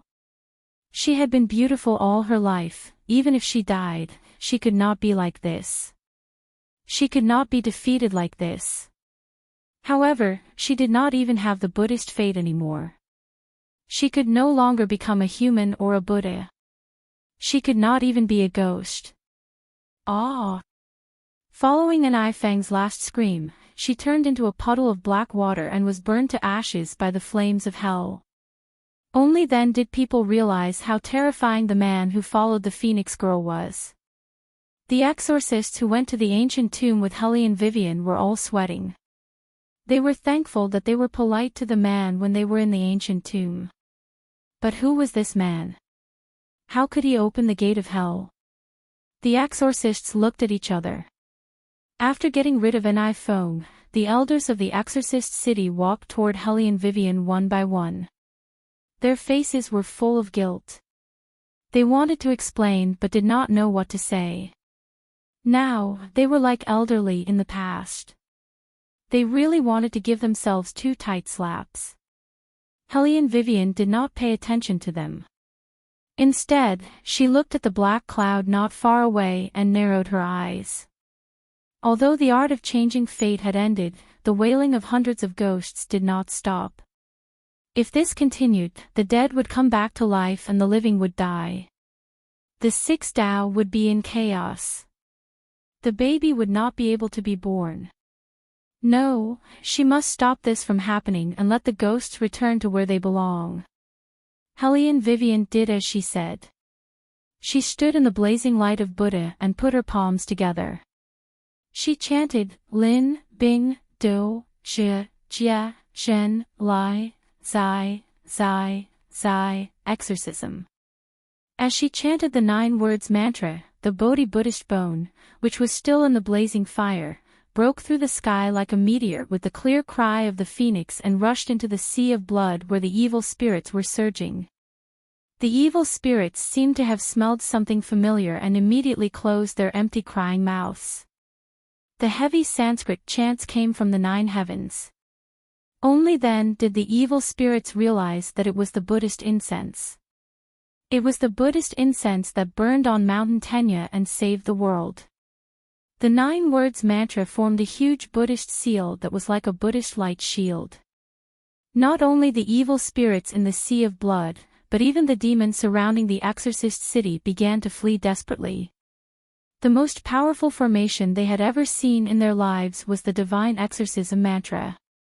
Back then, they were suppressed under the earth's crust by this formation for 500 years. But this time, the Buddhist seal was even more powerful than the divine exorcism mantra. They could even hear the Buddhist chants that were strong enough to penetrate the demonic nature. It was not only to kill them, but also to purify them. In the sea of blood, the Buddhist light surged endlessly.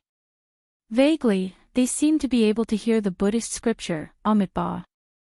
Hellion Vivian stood there, her clothes fluttering in the wind.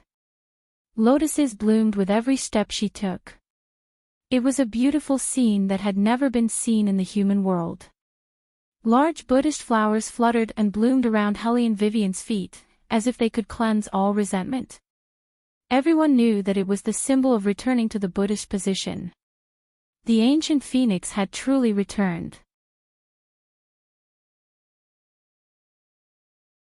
Chapter 842. Then, Bodhi entered the prison. The evil spirits fell into the sea of blood again in silence. One by one, they were bathed in the light of Buddha. Those huge Buddha flowers bloomed on the blood-red sea. It was a magnificent sight. It was a stunning beauty. Zhuge Yun looked at this scene and suddenly thought of an ancient fable. The fable was about the true Buddha Sakya. It was said that before Sakya became a Buddha, he saved all living beings. When he passed by Mount Buzhou, he saw the evil spirits in the sea of blood. He made a great vow that shocked the 6 Tao, I will not become a Buddha until the sea of blood is emptied. The method he used to empty the sea of blood was to jump into the evil spirits and experience the pain they suffered. In the end, the evil spirits were moved by Sakya's actions. They gave up their evil thoughts and fell into the reincarnation cycle again, becoming human again. Could it be that the Bodhi was doing the same thing? This thought flashed through Zhuge Yun's mind. He saw the phoenix standing there motionlessly and looking at the sea of blood. Her eyes moved slightly, Bodhi, Sakya. Heavy Sanskrit chants came from the depths of hell. Outside the exorcist city, the little king of hell, who was about to turn around and laugh at Jing Wuxuang, said, Did you see that? That is the real phoenix. The man in white fluttering clothes suddenly fell from the city wall. His whole body was emitting white light, as if he was about to burn out. A scene that he had never seen before appeared in his mind. It was in the incomparably cold Mount Tenya. Every monk would pass by him. Only that person would stop and tell him what was on her mind, wasting the mythical water on him. A divine bird flew across the sky, and the true Buddha sighed. He raised his head and said, "I don't regret it." Even if he mistook that person, he didn't regret it. Vaguely, it was as if he could still see the loneliest and wildest figure on the endless heaven stairs.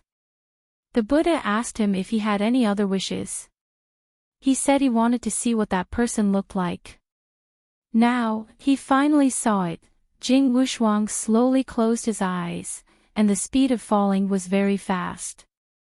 Not good. The little king of hell charged towards him, not caring about how many demons were behind him. With a flick of his finger, he covered Jing Wushuang with his black cloak. The ghost baby stared blankly at this scene, and its eyes turned red. Master. It had always known that its master would not live for long. His primordial spirit Buddha bone had been away from his main body for too long. Furthermore, Master had once suffered a heavenly tribulation. It knew that this day would come because its master had always been in poor health. But it shouldn't have happened now. It shouldn't have happened when Phoenix had just returned. Master had not seen her yet.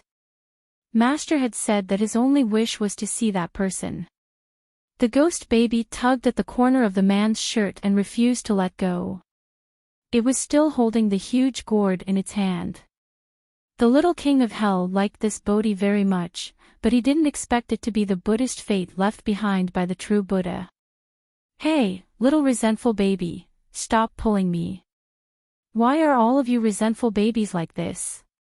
He should have known that the person who could make the resentful baby recognize him as its master must have a true heart of enlightenment. For example, he knew Du and also Bodhi. But Bodhi, he hasn't seen the real Phoenix yet. The ghost baby cried out. Children were very stubborn in certain aspects. The little king of hell stopped what he was doing and lowered his head to look at it. "Ghost baby, do you know that it was in hell that personally sent down the light of Buddha to erase Phoenix's inauspicious name?" "It's Sakyamuni," the ghost baby said while crying. The little king of hell nodded. "That's right. It was Sakya. And Bodhi had seen Phoenix a long time ago, because he was the Buddhist fate left behind by Sakya. The true Buddha achieved Vientiane. Now that the blood sea has been cleared, Sakya will return to his original form one day. Phoenix has won the variable from fate. This is what Bodhi wants to see." As he spoke, he lifted his black robe. Other than the moving light spots, there was no sign of Jing Wushuang. The ghost baby knew that its master was gone. Henceforth, in the vast seas and heavens, in the 6 realms and 8 wastelands, there would no longer be a shadow of master. His Buddhist bones had been melted in hell. And on Mount Buzhou, there would be no more blood sea, plop. Everyone saw Hellion Vivian, who was standing on the shore, suddenly jump into the blood sea. Countless evil spirits surged toward her and opened their sharp claws at her. However, she ignored them and focused on looking for something. Finally, in the middle of the sea, she found the string of Bodhi that had lost all of its light of Buddha. She stretched out her hand with great effort, but she could not reach it. At this moment, a slender figure protected her in his arms. Not only did he block the evil spirit's sharp claws for her, he also scooped up the string of Bodhi and quickly carried her out of the sea. The blood sea was disappearing bit by bit. During this period of time, none of them could use any spells. They had to rely on the heart of deliverance to clear the blood sea, so they could not kill the evil spirits anymore. Bailey Jia Ju's back was scratched with streaks and streaks of blood. It was frighteningly blurry. He had never been injured before. Even his fingers would not be cut by anything. But now, he used the most primitive way to protect her. Hellion Wei Wei raised her head and looked at the man. Water droplets dripped from her hair to the ground, but her eyes were clear and beautiful. Beligaju did not ask her why she jumped into the blood sea. Instead, he directly handed the Bodhi Buddhist bones to her. His smile was a little cold, but there was also a unique grace and elegance. Actually, I really want to make him disappear, but I know that if I make him disappear, you will remember him for a long time. Hellion Wei Wei, your kindness, this highness will repay it for you. Under the heavens, the only person you owe is this highness. He was still jealous. Hellion Wei Wei's eyes curved into crescents as she moved toward those slightly pursed thin lips and kissed them. The Bodhi in her hand was still warm. The blood sea was cleared, hell was closed, and the 6 paths of reincarnation returned to normal. Hellion Vivian handed the Bodhi in her hand to the ghost baby. Then, she released her light of Buddha. He will need a very long time to return. Can you help me take care of him? The ghost baby nodded and wiped the tears at the corner of its eyes. I will worship all the temples and ask Buddha to bring my master back. Buddha will grant your wish. Hellion Vivian stroked the ghost baby's head and looked down at the exorcist city that had returned to its peaceful state with a smile on her face.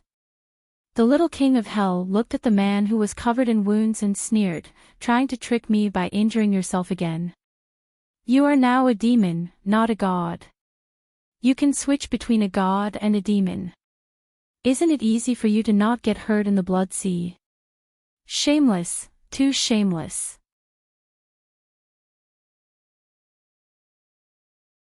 Chapter 843. Beligaju turned around and looked at him indifferently. Suddenly, he laughed. Do you know why you haven't been able to get the person you want until now? Shut up. The little king of hell was furious. He hated it when people used this to attack him. Because you're not shameless enough. After saying this, Beligaju held Hellion Vivian's hand and left. The little king of hell thought. Not only are you fucking shameless, you're even proud of it. The little king of hell's mouth twitched. He carried the axe on his shoulder and looked extremely arrogant. However, this man was right. If Bodhi was no longer around, Phoenix would definitely be in pain. For the Phoenixes, Bailey Jiaju was well aware of the significance of Bodhi. Although it had nothing to do with love, it was hard for her to give it up. It was a family member who helped her get rid of her ominous name. It was a close friend who had accompanied her for countless days and nights in Mountain Tenya. It was Jing Wushuang, who had helped her block the heavenly tribulation by emitting the light of Buddha when the whole world had left her. The ghost baby held the string of Bodhi and its gourd of resentment in its hands. Its small body flashed as it left Exorcist City. Since then, people would often see a child holding a gourd appear on the stone steps leading to the temple. It was very small, but it was very serious when it came to worshipping Buddha. It knelt down with every step it took and swayed its small body. Many people would always stop and ask it, "Little kid, you're so small. Why are you worshipping Buddha by yourself?" The ghost baby didn't like to talk and had dark circles under its eyes. There were also people who came to worship Buddha who laughed, "Look at that little kid. He's really kneeling up the mountain to worship Buddha. Isn't that silly? His brain must be damaged. He's a pitiful one."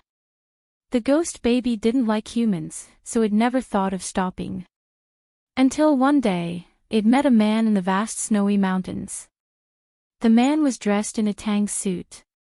His smile was as gentle as jade, and his eyes seemed to be able to peer into the world. "Is that Bodhi in your hand?" The ghost baby paused and raised its head to look at the man. "Who are you?" "Who I am is not important. What's important is whether you understand how to form a Buddhist destiny." The man smiled. The bird on his shoulder lowered its head and pecked his slender white fingers. The resentful baby had a very high level of attainment. It had existed in the world ever since the woman learned the abortion card.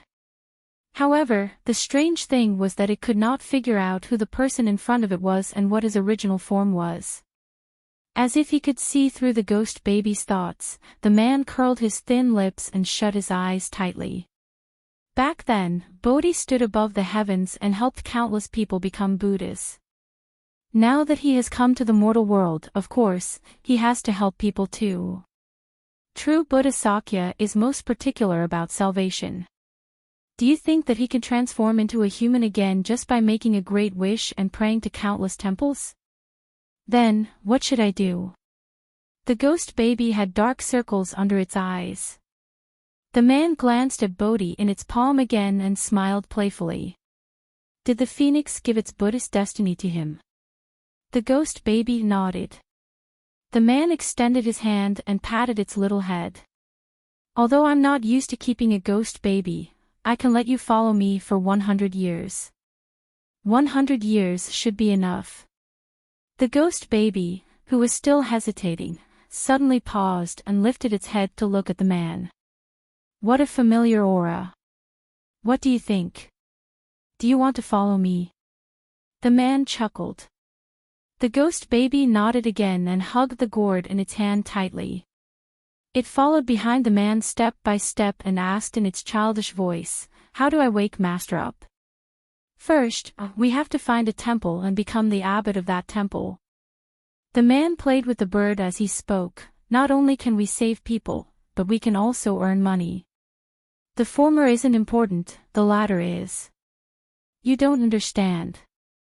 It's not easy to earn money in the mortal world, but they're very willing to spend money when it comes to praying to gods and Buddhas. The ghost baby was speechless. By the way, the man looked back and said gently, "My surname is Pei. Remember to call me boss in the future." The ghost baby then realized that the man's eyes could not see light at all. He was blind, but it could not tell that he was blind just by looking at the way he walked. "Aren't you going to follow me?" The man's voice was very pleasant. It sounded a little like the Sanskrit in the temple. The ghost baby moved its short and thick legs again. No matter what, it had met a strange boss, and this man could make its master come back. The ghost baby tugged at the man's sleeve and returned to its previous state. Ever since that day, there was a new temple opposite the exorcist city. This temple was different from the other temples. Other than accepting people's incense, if the exorcists could not deal with the evil spirits, they would leave it to the people in the temple to deal with them. The strangest thing was that the abbot of this temple did not like people to call him abbot. He preferred people to call him boss. By the way, his fee was very high. The starting price was 1 million taels of silver. Not only did he do business with humans, but he also did business with ghosts. His purpose was to release souls. It was said that as long as one could release 9,999 souls, he would be able to cultivate a Buddha's body. Of course, this was all in the future. After that day, the exorcist city returned to peace. The exorcists originally wanted to leave the Phoenix girl behind, but when they were cleaning up the mess, they realized that Hellion Vivian had already left. The little king of hell thought that since the evil spirits and demons were all gone, everyone could reincarnate normally, and there was nothing for him to do. Unexpectedly, just as he was about to leave, the great demon grabbed him by the collar from behind. "Come with me to Buddhism." The little king of hell smiled viciously. "I don't like that place. Besides, the underworld has never interfered with the matters of Tian Dao and Buddhism. We only care about people's deaths, not their lives." "Did I say who should live?" Bailey Jia Ju looked at him and pulled out a trace of evil. The little king of hell smacked his lips. "You can't be serious, right? Back then you destroyed the Buddha's body of the Venerable One, causing the entire mountain Tenya to be in turmoil. You want to do it again? How many people will die if you do it again?" "I will keep a low profile this time." Baligaju's voice was very indifferent. The little king of hell frowned. It was really awkward to be held in someone's hand like this. "Tell me first, how do you plan to keep a low profile? Kill those who should be killed. I won't touch those who shouldn't be killed, Beligaju curled his lips. The little king of hell bit the pacifier in his hand. Do you know how kind I am? I've never taken the initiative to kill Buddha. I went to Tiandao on the day I was born. After that, my father has been chasing after my mother. My father said that as long as my mother doesn't agree to marry him, I can't go to Tiandao and Buddhism. Besides, you don't need help to kill people. It doesn't make a difference whether I go or not. I don't need you to kill people, but after killing people, only people from the underworld can cut off the soul. The man lowered his voice. The little king of hell felt a sense of horror. You want to crush the venerable one's soul.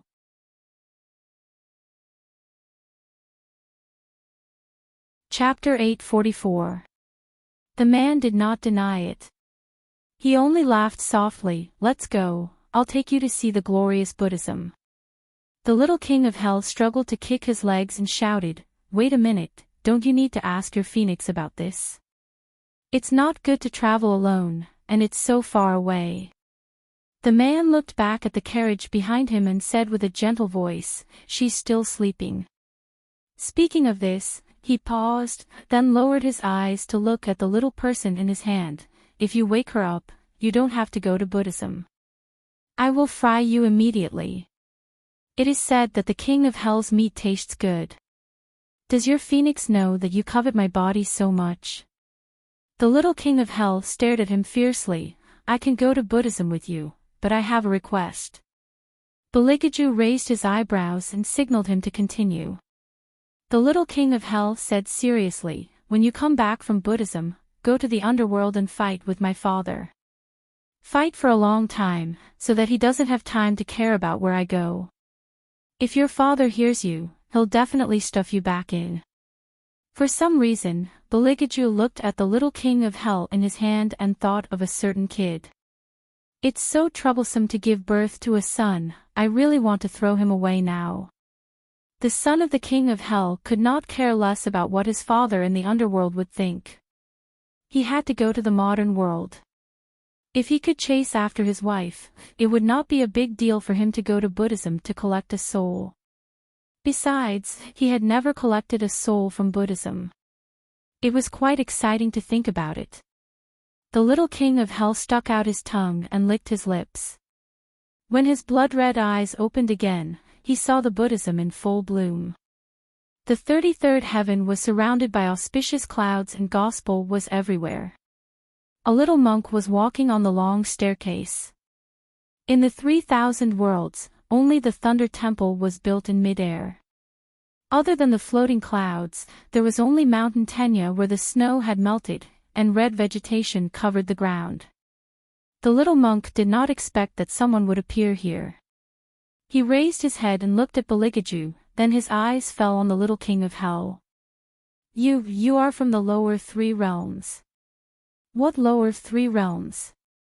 I hate it when people like you divide the 6 realms into upper and lower realms. The little king of hell's eyes were bloodshot. The little monk clenched his fists and shouted in a low voice, how dare you? You unruly monster. Do you know where this is? How dare you barge in?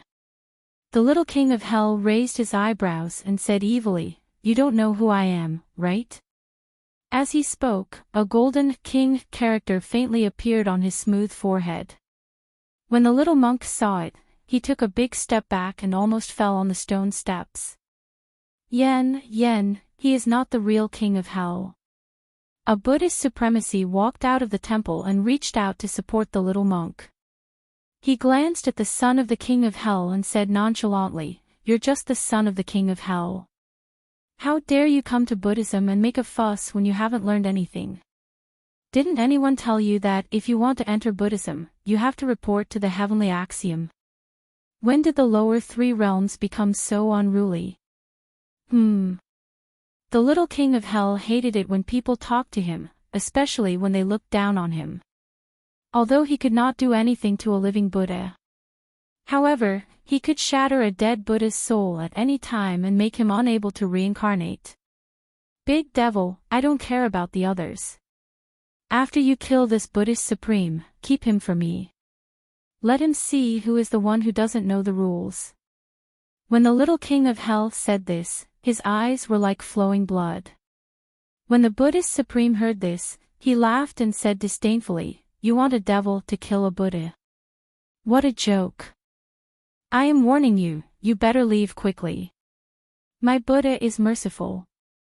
If I can spare your lives, I will spare yours. Don't force me to take action. I know that you are just relying on your father's reputation. However, he is not here now. You broke the rules of Buddhism. Even if I kill you, your father will not know. By then." The Buddhist supreme still wanted to say something, but he saw the man in the black robe in front of him move suddenly. In the next second, his throat was grabbed by the other party. The Buddhist supreme's eyes widened. He looked at the handsome face in front of him and even his breath was unstable. Who was this person? Why was he so fast? In this world, was there anyone who could be faster than a Buddha? Baligaju laughed and did not speak. Instead, he grabbed his throat and rushed up a few steps.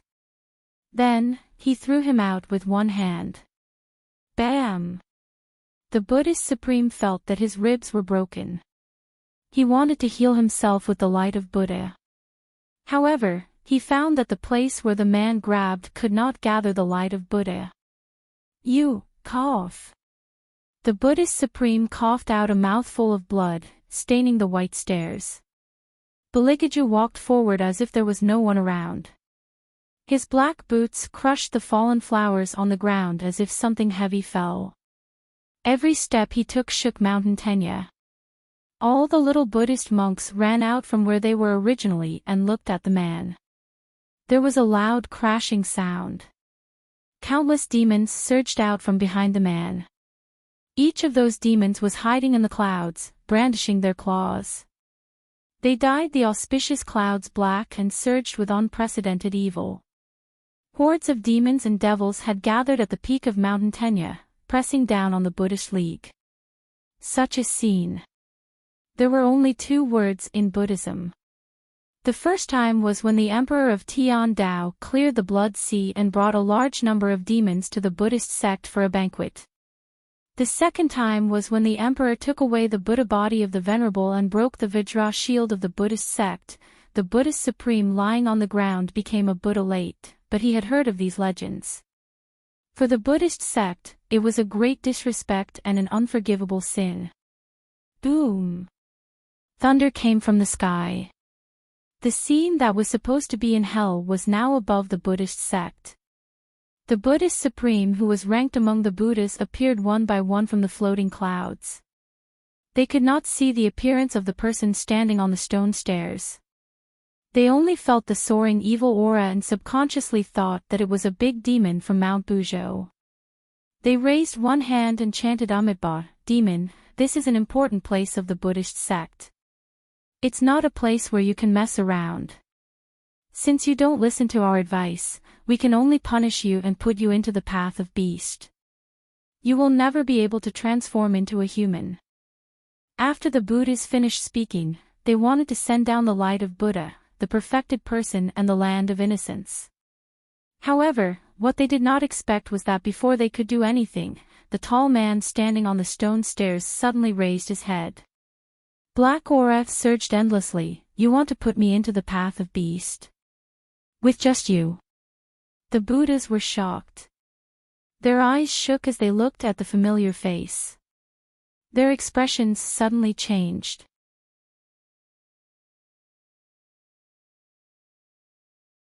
Chapter 845. Emperor, Emperor. It couldn't be wrong.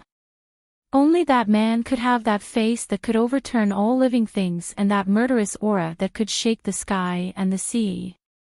How could this be? He had fallen from heaven. After falling from heaven, it was impossible for demons to go straight to Buddhism. Why was he here? All the Buddhas looked at each other with pale faces, but before they could make a move, a swoosh was heard. there was no sign of the man on the steps. When they closed their eyes again, one of the Buddha's arm was already in Baligaju's hand. The wind was blowing wildly in Buddhism. The demon behind Baligaju expanded 3 times in an instant. Back then, no one from heaven and Buddhism could defeat him, not to mention now. All the Buddhas originally thought that he only had demonic aura, but when he got closer, the divine sense that was enough to suppress the 6 Tao appeared. The Buddha who was being held by Baligaju widened his eyes and couldn't help but shout, "God and demon in one body." Hearing these 4 words, the Buddha's already pale faces seemed to be brushed with a layer of powder. All the Buddhas gathered together and formed 99 Sanskrit sounds that reverberated in the ears, showing the shape of a lotus, just to shock the man. Emperor, heaven and Buddhism have never fought for 100 years. You fell from heaven and became a demon willingly, why did you have to come to Buddhism? When the little king of hell heard that tone, he suddenly lost the mood to stop them. This group of Buddhists had lived for too long, even the words they said were unpleasant. Although all the Buddhas knew the emperor's lethality, they also knew that he could only take away the Buddha's body, but as long as there was a piece of soul, he could be reborn as a human. They were afraid of Baligaju, but they couldn't lose the height of Buddhism. They put their fingers together and chanted Amitabha, everything in this world has a cause and a fault. Emperor came to Buddhism for no reason, isn't he afraid of the punishment? Bailey Jia Ju curled his lips into a smile. He lifted his long leg and kicked down the Lord Buddha who was crushed to death by him. His eyes lit up as he said, just like what you said, everything in this world has a cause and a fault. Back then, you forced Phoenix to abandon Buddhism and suffer the heavenly tribulation. Today, I'm here to pay you back for your evil deeds.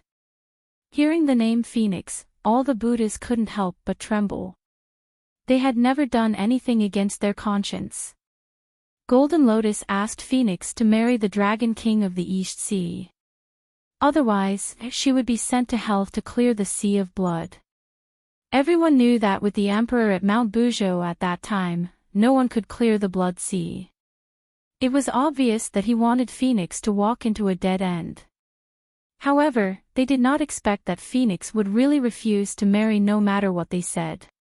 She even cut off her Buddhist fate and provoked the heavenly tribulation of 33 rolling thunders. At that time, they had wanted to help, but they had other concerns. Ever since Phoenix was born, none of the Buddhists had ever had blood on their hands. They also knew that Phoenix didn't fight for Buddhism, or rather, she would never refuse. This was all because she had promised the true Buddha Sakya that she would protect the righteous and ward off evil, and pass through the suffering of the common people. However, after the true Buddha returned from hell, he could never return to his original state. Little Phoenix knew this in her heart.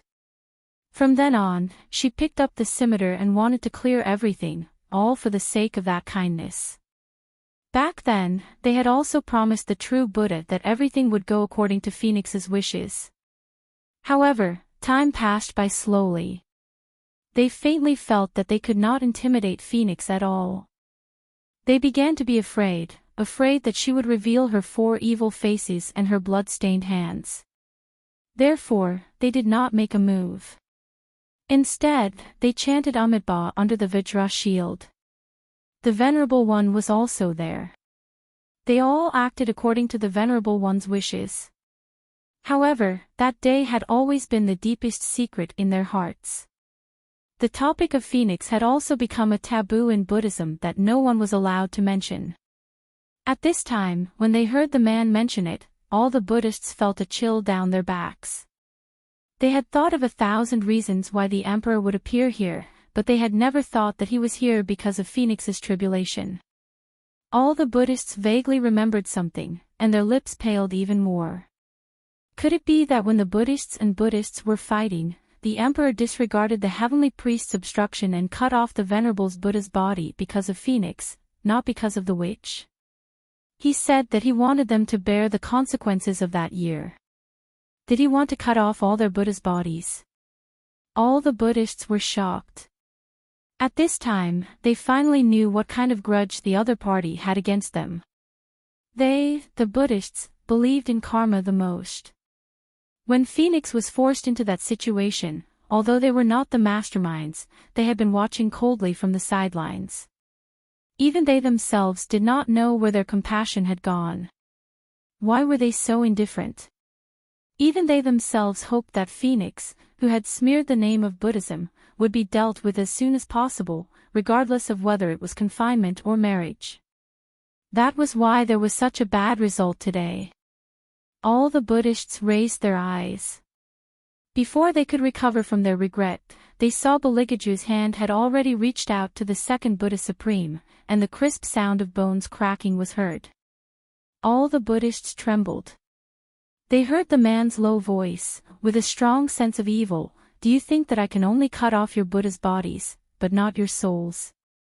At this point, Baligaju tilted his head and smiled. As his robe fluttered, his eyes were filled with golden light. Little brat, cut off the soul of the Buddha Supreme that I just kicked down. Crush it. Hearing this, all the Buddhists could no longer maintain the panic in their hearts. They shouted at the little king of hell, "You can't do this. We are Buddhists. The underworld can't interfere with the affairs of heaven and Buddhism. If you listen to the emperor's order to kill the Buddhists, you will break the rules. If the rules are broken, the 6 paths will be in chaos." Who said that I broke the rules? Within the 6 paths, as long as anything dies, we have the right to deal with it. The little king of hell smiled viciously. He raised his axe and chopped at the Buddha Supreme whose body had been cut off. Above the Buddhists, lightning flashed and thunder roared, and black fog rose everywhere. That was the real killing of Buddha. They originally thought that they would not die or be destroyed. However, they did not expect that the other party would come up with such a way to deal with them. Moreover, did they underestimate the child? He was just a child of the underworld. How could he have the ability to crush souls? As if he knew what the Buddhists were thinking, Baligaju smiled. His eyes were full of evilness. Where do you think he was born from? A Buddha Supreme saw the little king of hell's original appearance. He was so shocked that he took a big step back. The heavenly path, he is that ominous child of the heavenly path. Hearing this news, all the Buddhists could not stay any longer. Their kasayas fluttered in the wind, and they wanted to return to the Thunder Temple. As long as they closed the Buddhist door, they could avoid the fate of having their souls crushed. The little shamey on the stone steps looked up. Every one of them opened their eyes wide and looked a little stunned. They had never seen such a scene. All the Buddhists were scrambling to escape. Was this still their Buddhism? The young acolytes were all very young, but they were basically born on Mountain Tenya. Almost every one of them worshipped sincerely every day, so that they could one day become one of the Buddhas and save all sentient beings and relieve all sentient beings from suffering. However, when they saw the scene in the sky, they were disappointed. They were disappointed with the current Buddhism. The little shamey did not run away anymore. One by one, they sat back on the long steps with one hand held up. Their small bodies were as straight as a pencil. They did not recite the scriptures. They just looked at Bailey Jiaju who was walking toward them. Their bright eyes were filled with fearlessness. Their thoughts were simple. They had to guard Mountain Tenya.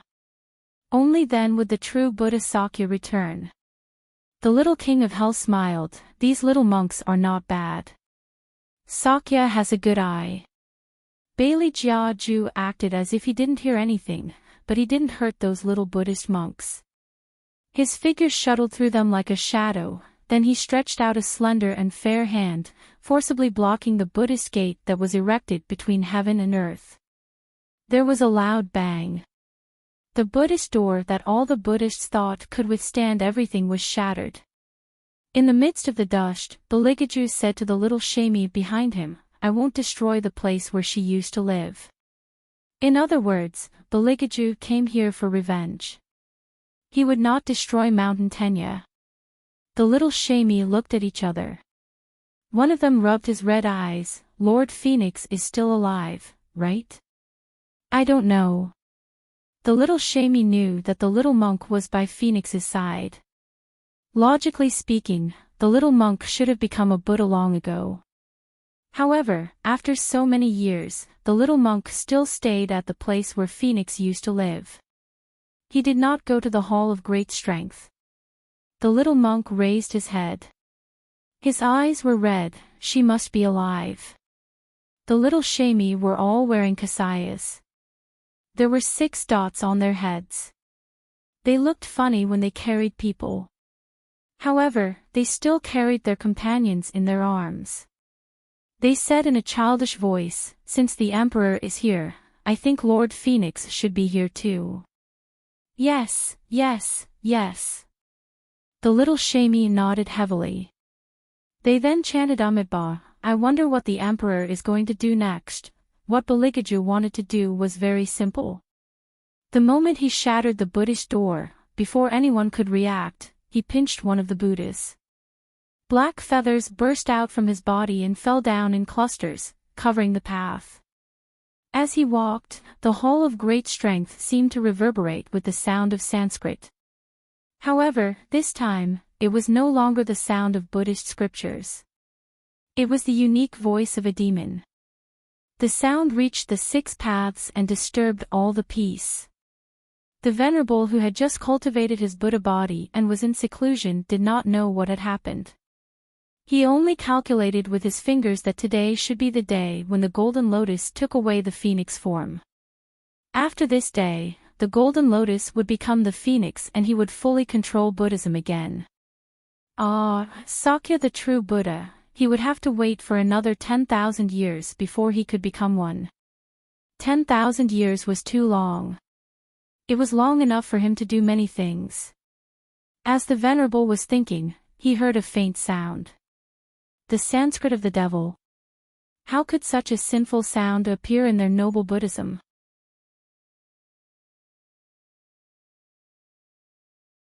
Chapter 846. The Venerable opened his eyes unhappily. However, when he saw the figure standing in the middle of the Mahavira Hall, the color on his face immediately disappeared. He, who was sitting on the Golden Lotus, suddenly stood up. His eyes shook violently, and his eyes were full of guilt and fear. He knew that this was not the behavior of a Buddha Venerable. However, he still could not control his emotions. For so many years, only the man in front of him had hurt him in the 6 paths. The experience of being stripped of his Buddha body was so painful that it took him nearly 1,000 years to recover to his current state. He really did not want to go through it again. Then, he could only make the first move. The Venerable narrowed his eyes and threw the prayer beads on his wrist upward. The light of Buddha intertwined and formed a huge golden lotus that was as tall as a person. It pressed down heavily on Baligaju. The man curled his lips and smiled. His slender figure quickly stepped back and then rushed forward, forming a dazzling white light. There was a loud bang. The man's hand forcibly penetrated the 1,000 feet light of Buddha and went straight for the internal organs of the lotus. His handsome side face was scratched with a bloody scar. Mixed with the blood dripping down, it only made his smile look more evil and evil. The Venerable did not care if he would be condemned morally if he made the first move. He looked at the Buddhas, which meant that he wanted them to chant the incantation with him. He emphasized his voice and chanted with conviction. Everyone's eyes were fixed on Baligaju. Even the Emperor, who was born from chaos, could not escape from the thousands of Buddhas. This was the Mahavira Hall, the source of all evil. As long as all the Buddhas spoke at the same time, even if they could not do anything to the man, they could make the little king of hell unable to refute. The Venerable's eyes were gloomy. At this time, he no longer had the face that a Buddha should have. Every inch of his expression was scarier than an evil ghost when looked at closely. The Buddhas did not dare to go against his will, nor did they want to go against his will. If they did not come up with a way to deal with the emperor, when the venerable was gone, the next person that the emperor would kill would be themselves. Therefore, all the Buddhas present put their palms together and kept chanting Buddhist scriptures. The little king of hell could no longer resist the Sanskrit chants that reverberated in the hall. He covered his ears with his hands, and his expression was pained as if he was experiencing a nightmare. Some people said that 10,000 Buddha slain was the mantra that Buddhism was most unwilling to use. This was because it was the complete opposite of Buddhism's philosophy of delivering all living beings. Buddhism led people to do good. The true meaning of kindness was not blindly benevolence and tolerance. It was to not take the initiative to hurt others and not blindly follow others. True kindness would never force someone to do something. If it is dangerous to make a sound, keep silent. If you don't have the strength to shine, then don't shine on others. But don't defend darkness just because you're used to it. Don't mock those who are braver and have more energy than yourself. 10,000 Buddhas was a Buddhist mantra that gathered the rumors and slanders of the human world. It was a power that could destroy people's hearts. The little king of hell supported his forehead with one hand, and his fangs were faintly protruding from the corners of his mouth. If he could not move, no matter how powerful Baligaju was, he could only cut off the bodies of the Buddhas, but he could not crush their souls. This was the Venerable One's idea. From the moment he saw the little king of hell following behind the man, he had planned to break up the combination of the two of them. The Buddhist chants deepened again. The little king of hell's small body began to tremble, and his ruby-like eyes were like flowing blood. The Buddhas were frightened, but they could not stop. Once they stopped, the emperor would immediately break their necks. The Buddhas straightened their hands and continued to chant the Buddhist mantra. The Venerable One's chanting was the fastest, and the sound of the Buddhist mantra continuously rushed toward the little king of hell. Just when he thought he was going to succeed, his collar had already been ruthlessly pulled up by someone. The hands were slender and strong, and stained with blood. From the beginning to the end, the speed was astonishing. The Venerable looked at the excessively evil and cold handsome face in panic and suddenly laughed out loud. Without the son of King of Hell's soul-splitting axe, even if you kill me 100 times, I will still be able to re-establish my Buddhist position. Just like back then, when you fell from heaven and became a demon, I will still stay in Buddhism. The soul of a Buddha is never something that you lowly Taoists can destroy. What if I join in? A voice as cool as water sounded from behind the empty space, as if it could penetrate the layers of auspicious clouds. The Buddhas looked back and saw a figure with fluttering clothes against the dazzling light, walking in from outside the hall step by step. The people could not see her face clearly, but if they did, they would not be able to calm down anymore. She was wearing a fiery cloak and holding a Buddhist bone scimitar. Her eyes were as beautiful as the lakeside of Mountain Tenya, and she faintly emitted a fatal fragrance. She walked out of the light, just like how she had stepped into the hall of great strength countless times. She carried an arrogant aura from head to toe, as if she had never put anyone in her eyes except for Sakya. Some people had guessed that it was because of this that the Venerable One did not like her, although he did not show anything. After all, as the Venerable One, he had to treat all the Buddhas equally. But that vague feeling could not be dispersed no matter how hard they tried. Baligaju tilted his head and glanced at her. The light in his eyes softened, and his deep voice sounded as if he was coaxing a child. Why don't you sleep a little longer? If you sleep a little longer, I can finish this and go back to accompany you. Now I'm covered in blood, and I haven't cleaned it up yet. Stand away first. The man's tone was so natural that it was as if he was just stating a fact. The King of Hell's son clutched his stomach as he thought to himself, this great demon king is still trying to disguise his image in the eyes of the phoenix. Enough is enough. The little King of Hell knew that the great devil did not want Phoenix to know that he had come to Buddhism. He probably wanted to quietly eliminate all the Buddhas. Unfortunately, Phoenix was too smart. When she woke up and realized that they were not there, she would know that they had gone up to the 33rd heaven. This time, Hellion Vivian did not stand away as Beligaju said. Instead, she walked out of the light and said with a smile, "I was bored waiting, so I came up. I wanted to sleep a little longer and wait for you, but I thought carefully. When you help me vent my anger, I have to watch from the side so that I won't be at a disadvantage." As soon as she finished speaking, Hellion Vivian's face appeared in the light and shadow. On Mountain Tenya, in the Hall of Great Strength, all the Buddhas stopped chanting and looked at the person in front of them in shock. Phoenix.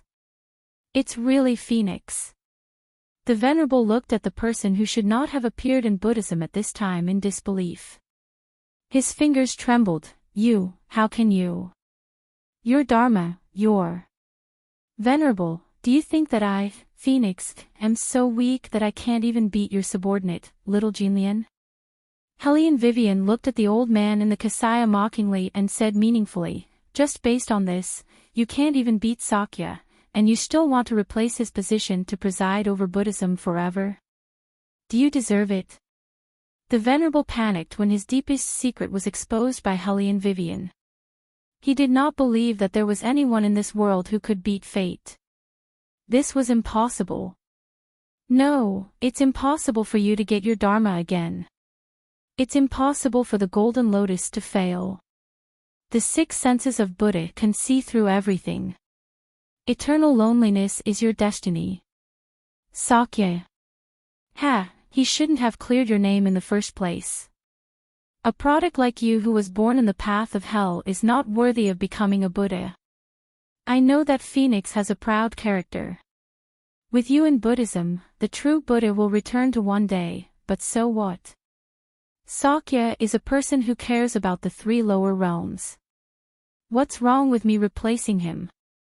The Venerable One had shouted out those words. The Buddhas had never thought that the Venerable would have the idea of replacing the true Buddha. They thought that no matter how the Venerable punished Phoenix, it was only because she had too many sins on her hands. Such a person had to bear the consequences.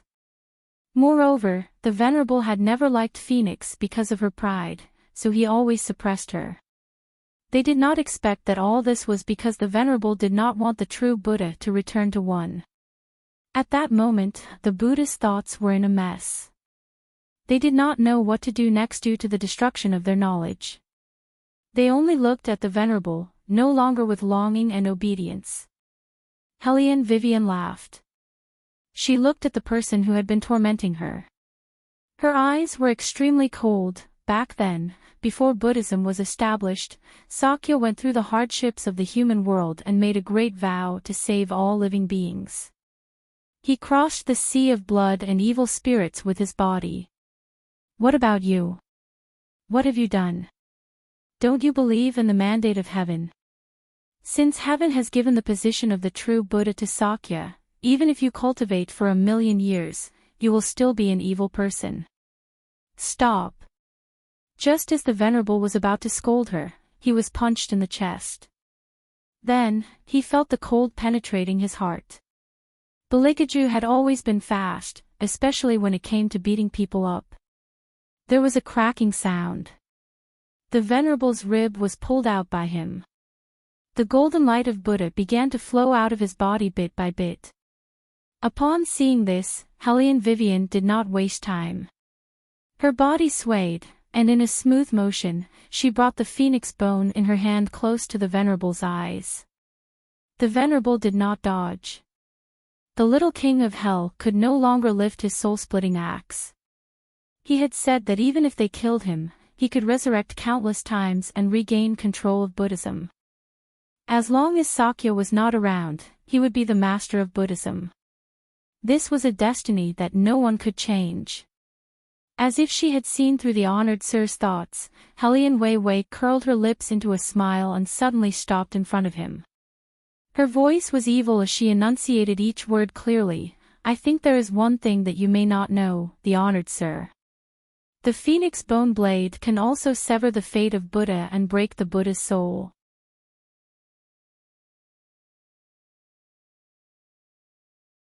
Chapter 847. Upon hearing this, the Venerable's pupils suddenly shrank, as if he was unwilling to believe it. He was about to open his mouth to struggle. Just as he was about to open his mouth to speak, Phoenix's bone knife pierced through his chest. Hellion Wei Wei held the hilt of her knife and looked at him indifferently. The Venerable's face began to turn pale, and even his expression began to panic. The golden light that lingered around his body began to weaken and fade away, as if it was being sucked away by something. Phoenix's howl echoed in the great Buddha's hall. It was the sound of true Buddha Sakya's light of Buddha descending into hell. All the Buddhas widened their eyes. Some of them became Buddhas late and had never seen Phoenix in action. No matter how powerful the legendary Phoenix was, they only treated it as a legend. However, when they saw it today, they realized that they had underestimated her lethality from the beginning. The airflow moved along with her palm, and the sharp edge of the knife surrounded circles of Buddha spirits, stirring up the air in the entire hall. In the fierce wind, the Venerable did not even have the strength to resist, and he was shaken and slid a few meters away. This was the first time that the Venerable came down from the high and mighty golden lotus Buddha throne and was stabbed down by Phoenix's knife in such an embarrassing position. Blood flowed out from the corner of his mouth, and then he coughed until his mouth was full of blood. He looked at Hellion Vivian, as if he was still unwilling to accept his fate. Hellion Vivian held the bone knife and walked toward him. Her clothes were as hot as fire, as if it could burn everything in the world. She looked down at the Venerable who was beginning to age without the light of Buddha, and smiled. "Didn't you hate my evil form in the past? This is my evil form, my bones. Phoenix originally existed to purge Buddhism. You calculated all the destinies in the world and knew the use of my evil form, so you were afraid. You were afraid that one day I would pull you down from the Buddha throne, so you thought of a way to use my destinies and let the Golden Lotus steal my Dharma form. You didn't want me to be in Buddhism, and it would be best if you could make me disappear completely. Even if all of this was discovered, it didn't matter, because you would have a way out no matter what. Unfortunately, you only calculated this, but you didn't know that my evil form could not only pull you down from the Buddha throne, but also cut off your Buddha soul. Of course, it's not surprising that you didn't know, because only Sakya in the world knows this. When I was brought to Buddhism, I promised him that unless it was no longer Buddhism, the Phoenix would never kill a Buddha, but now..." Hellion Vivian lowered her eyes and looked coldly at the Venerable who was trying to escape with the soul escape technique. She stabbed him again. The last trace of the light of Buddha was cut off. The Venerable watched as his Buddha soul began to fall apart, and his lips trembled. He never thought that Phoenix's evil form was actually her bones. It was never part of Buddhism, and it was a rebellious bone that was born from hell. He had calculated everything and peeked into the secrets of heaven, but he never thought that he would lose. He was the Venerable who could make Sakya unable to return to the Buddha throne for thousands of years. He actually lost to a product of the lower three realms. The Venerable looked at Hellion Vivian, and his eyes were filled with unconcealable viciousness. Blood kept flowing out from his throat. "You, cough, you thought that you could be happy after killing me. Cough, from the day you were born, you were destined to never be able to get married. If you obediently stayed in Buddhism and listened to its orders, I wouldn't do anything to you. Unfortunately, you were too arrogant, and that's why things came to this, to this point. It's the same now, you can't get your happiness. Anyone and anything who gets close to you has a purpose. Those who don't have a purpose won't be by your side. You and the Emperor, are destined to never grow old together." After roaring the last sentence, the Venerable's ribs were suddenly crushed into pieces. He widened his eyes in fear. This time, the one who attacked was not Hellion Vivian, but Baligaju. His usually good-looking eyebrows sank, and with a force, his deep eyes turned into the gold of the heavenly axiom. There was a bang. The venerable's body was split from the middle. His twisted and unwilling face only stayed in the air for a second, and then turned into a pool of red blood. Hellion Vivian stood there, and did not retract the bone knife in her hand. Instead, she slashed upwards. Above the great Buddha's hall, countless light of Buddha shone, and those light of Buddha fell on every Buddha like a bunch of knives. 3,000 feet, the Buddha's soul was damaged.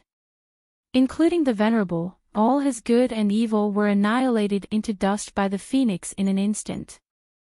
The twisted expressions of the Buddhas were more terrifying than the ghosts in the sea of blood. Their souls were extracted and destroyed, and their Buddha bodies turned into dust. When the wind blew, nothing was left behind. The little king of hell stood there coolly, and his first reaction was to look out of the hole. Above the heavenly tribulation of the 999 steps, the young Buddhist monks who were meditating and guarding the temple had a faint light of Buddha behind their heads. Above the glacier, divine birds flew together, and Bodhi broke out of the ground. That was the miracle of the Buddhas returning to their positions, and that was Sakya's Dharma that was about to become one. Buddha was born from the heart. It turned out that the existence of the phoenix of Buddhism was never to kill. Only she could make the true Buddha become one. Amitabha. The young Buddhist monks smiled at Hellion Vivian, bright and benevolent. Only little monk ran over by himself and reached out to hug Hellion Wei Wei's waist. His body was also very small.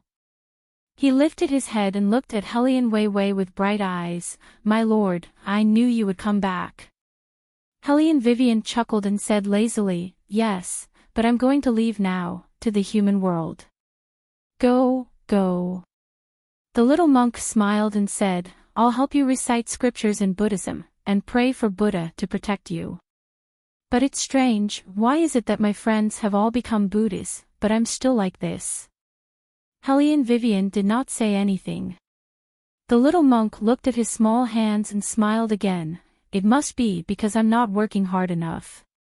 I'll recite scriptures properly, and I'll help you clean the place where you live every day. When the time comes, you can still come back when you want to." Hearing the little monk's words, no one said anything. However, everyone knew that if Phoenix left today, it would be impossible for her to return to Buddhism. She had used up too much energy, and she was pregnant. If she wanted to return to Buddhism, she had to give up the child. Phoenix would not do that. She wanted to control her own life and do what she wanted to do. All of this was what the little monk wanted to express. However, he was still too young, and his wisdom was still hazy, so he did not understand what was fixed. "I'll remember that you're still in Buddhism." Hellion Vivian lowered her head and reached out to touch the little monk's head. The last trace of memory returned. It was the memory of her breaking out of her shell. A small face that could contain all things in the world, so familiar, Sakya. The little monk did not hear clearly. "Lord, what did you say?" "Nothing." Hellion Vivian retracted her hand and looked at Baligaju. Seeing his eyes staring at the little monk who was hugging her waist, she could not help but smile. No wonder she felt a chill on her back just now. It turned out that His Highness was jealous again. The little monk still wanted to say something. But he was interrupted by a deep and cold voice. "Don't you need to recite scriptures?" The little monk did not dare to go against the emperor, so he said in a small voice, "I want to send Lord back. It doesn't matter if I recite scriptures later. She's mine, why do I need you to send her back?" As Baligaju spoke, he directly reached out and pulled Hellion Vivian over. Then, he looked at the little monk in front of him indifferently. "If you keep delaying like this, when will you become a Buddha? The people around you have already become Buddhas, but you're still so young. Don't you want to think about the reason?" The little monk was provoked. He dared to be angry, but he did not dare to say anything. Then, he said to the phoenix, "Lord, I won't send you off. I'm going to recite scriptures now. I'll definitely become a Buddha, definitely." After saying that, the little monk hugged the scriptures and ran away. He bit the tip of the pen and started to recite scriptures angrily. Hellion Vivian looked at his back with a faint smile. It was so quiet and leisurely in the light beam. The king of hell's son stroked his chin with his fingers and snorted. Indeed, the Buddha gives birth to all forms. I bet even the Venerable One couldn't guess or predict that Sakyamuni's Buddha fate would transform into Bodhi while his true form would be a child. Bailey Jia Ju was standing beside him. His voice was faint, but there was a smile on his face. That appearance made him look very elegant and gentle, but that pair of eyes was cold. Brats are usually so troublesome, especially this brat. I used to think that he was too much of an eyesore, so there was a reason for it. The little king of hell. Wait a minute, great demon, you shouldn't have wanted to kill him because of this. However, the little monk was very afraid of the great demon. Poor child, he still did not know how he had offended the great demon. Let's go. Hellion Vivian raised her head and kissed Baligaju's lips. The man's eyes softened, and his smile became much more normal. Even so, the aura emitted from his body made people feel dangerous. Especially when he walked forward with Hellion Vivian in his arms, thousands of demons followed behind. Every one of them was baring their fangs and brandishing their claws, but they were unbelievably obedient. The sky was dyed black. His doting seemed to be reserved for only one person, and what was left for the world was the endless murderous and demonic aura. He did not notice the deep sadness in Hellion Vivian's eyes when she lowered her head. That was the first time that Hellion Vivian showed such an expression. She was confident in everything, but because she saw the scene that the Venerable One recalculated before he died, she had scruples. No matter what, she must not let him know. Perhaps, from now on, she should cultivate the relationship between him and the baby. Hellion Vivian always acted immediately when she thought of something. After returning to the carriage, she asked the man who was reading to come closer and listen to the movements in her stomach. In the end, he casually glanced at her and said with a serious expression, "Your body is not in good condition now. It's not suitable for intimacy. Don't seduce me." Hellion Vivian.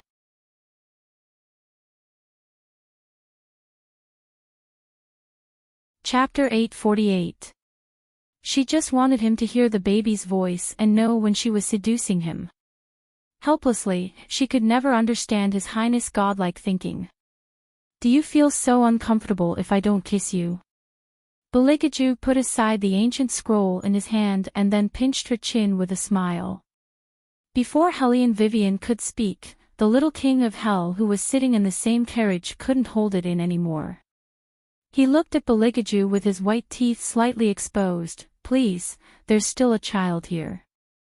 Don't teach me bad things, and don't show off your love in front of single people." Baligaju looked back faintly. "Why are you still here?" What did he mean by why was he still here? The little king of hell was angry. "You haven't done what you promised me. You said that if I went to Buddhism with you, you would go to the underworld and fight with my father." "I did say that." Baligaju leaned back lazily and took Hellion Vivian in his arms. He looked at the little king of hell. "But when did I say that I would fulfill my promise?" The little king of hell was furious. He pointed a finger at him. "You're cunning, you're shameless. Demons are cunning, you people from the underworld are the same." Baligaju reached out and picked up the little king of hell and threw him away. The little king of hell looked at the carriage rushing into the capital. He was not angry. He rolled on the ground and smiled viciously. Then, he put the big axe on his shoulder. "If you don't go to the underworld to find my father, I'll ask my father to come up here to find you. Anyway, he sees you as a rival in love. Who asked you to be more handsome than him?" After the little king of hell finished speaking, he felt that he was so handsome. He took out a small mirror and made a handsome pose. Because this was an official road, the number of people who took this road to enter the capital would usually be more than a few. Everyone was already exhausted from the journey, but they didn't expect to see a child suddenly thrown out of a carriage in front of them. What made people even more dumbfounded was that the child seemed to have broken his head from the fall. He kept holding a mirror and looking at himself, as if he wished he could see a flower in it. How pitiful. What a pity for that face. People shook their heads and continued to walk forward. The current capital city was different from the past. It was said that the inspection was especially strict. It seemed that the retired emperor was sick, the third prince had not returned, and the seventh prince was still very young. Therefore, the imperial court had become a matter of discussion between the four cabinet ministers. Ever since the third prince cleaned up the court officials, very few people dared to be presumptuous. This time, for some unknown reason, there was another minister who appeared out of nowhere. Could it be that the legends were true? In order to prevent the demonic aura from invading the capital, the third prince went to the ancient tomb where no one dared to go and never came back. Was that why these ministers dared to act so recklessly? Ordinary people didn't know much, but when they entered the city, there were soldiers who wanted to collect money for no reason. They said that if they didn't pay, they wouldn't be allowed to enter the city. Beligaju's carriage was also stopped. The two shadows driving the carriage looked at each other. Their voices were very calm, as if they didn't have the slightest bit of emotion. Get out of the way. The soldier had never seen such a prickly person. He held his official sword and shouted, "You want me, your grandfather, to get out of the way? You've got guts. But I'm in a good mood, so I won't lower myself to the level of people like you who don't understand the situation. Obediently hand over the money, and I'll let you pass. Don't want to hand it over. Go back to where you came from. I don't want to catch people anymore. I'm tired of catching people every day." As the soldier spoke, he walked towards the carriage with the whip in his hand. In the carriage, Hellion Vivian was sitting in Beligaju's arms. When she heard the soldier's words, she couldn't help but raise her beautiful eyebrows. Beligaju's expression was very indifferent, but his hand stopped flipping the book. His white fingertips paused at the side, and his eyes were a little cold. He didn't like to be disturbed. This was something that Hellion Vivian had always known. However, the man was more serious than before. He had to hold her in his arms even when he was reading a book. His eyes were cold as he hugged her from behind, and his tone was lazy as he asked her to help him turn the pages. He was really a young master. Hellion Vivian squeezed his hand and was chuckling. She liked to play with his hand. It was noble and slender, and the temperature was just right. Beligaju also liked to be held by her like this. It was like holding the paws of his own kitten. Although he didn't have a cat, he had a phoenix. This feeling of being relied on by a pet was always good. Now that she heard the noise outside, Hellion Vivian naturally wouldn't play with him anymore. Her eyes looked outside. Beligaju was slightly dissatisfied. He pulled her hand back and only said one word to the outside. His voice was indifferent and somewhat bone-chilling. "Get lost."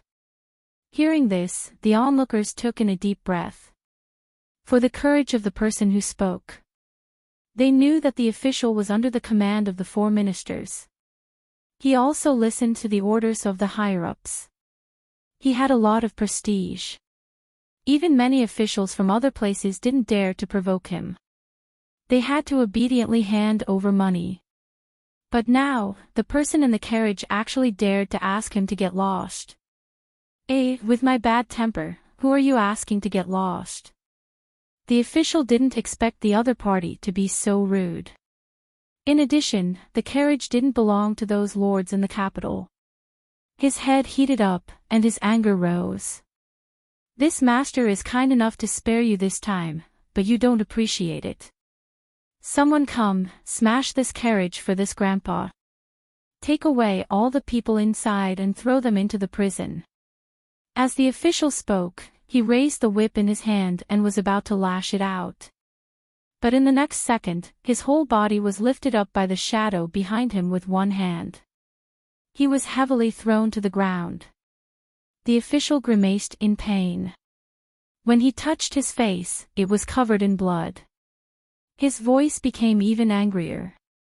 "Go and call for soldiers, call for more soldiers. Call my uncle over as well. Kill all of them for this master, this bunch of blind things." When the shadow heard this, they looked at each other and stood there quietly. They didn't refute, as if they were waiting for something. Until a cold word came from the carriage again. "Kill." Only then did they move. They moved like shadows. When they swung their swords, 4 or 5 people twitched and fell to the ground. Only the official was left. He was so scared that his face turned white. He looked at the carriage in horror. The owner of the voice had never appeared before. But it was because he didn't appear that made people feel even more terrified.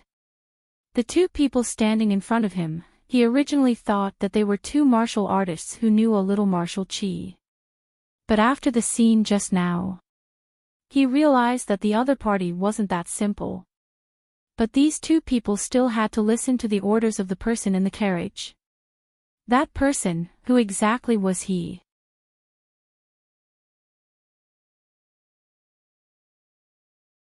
Chapter 849. How dare you? In the midst of the chaos, a man wearing armor walked over. He looked like he came from the military camp and looked very fierce.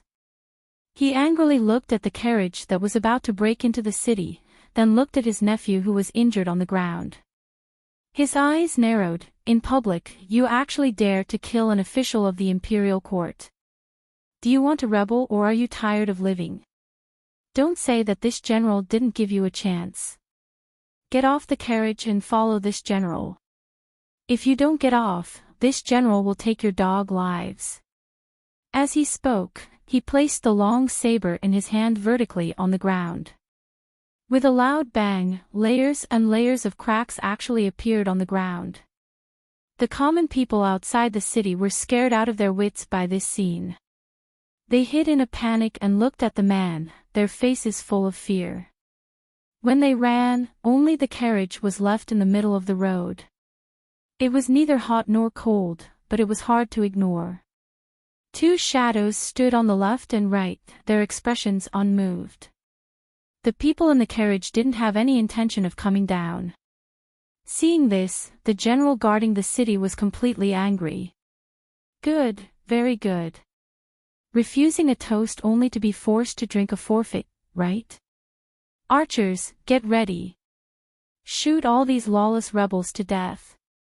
It was obvious that this person was much more powerful than the head of the officers who had just been knocked down. Just as he gave the order, a swoosh sound was heard.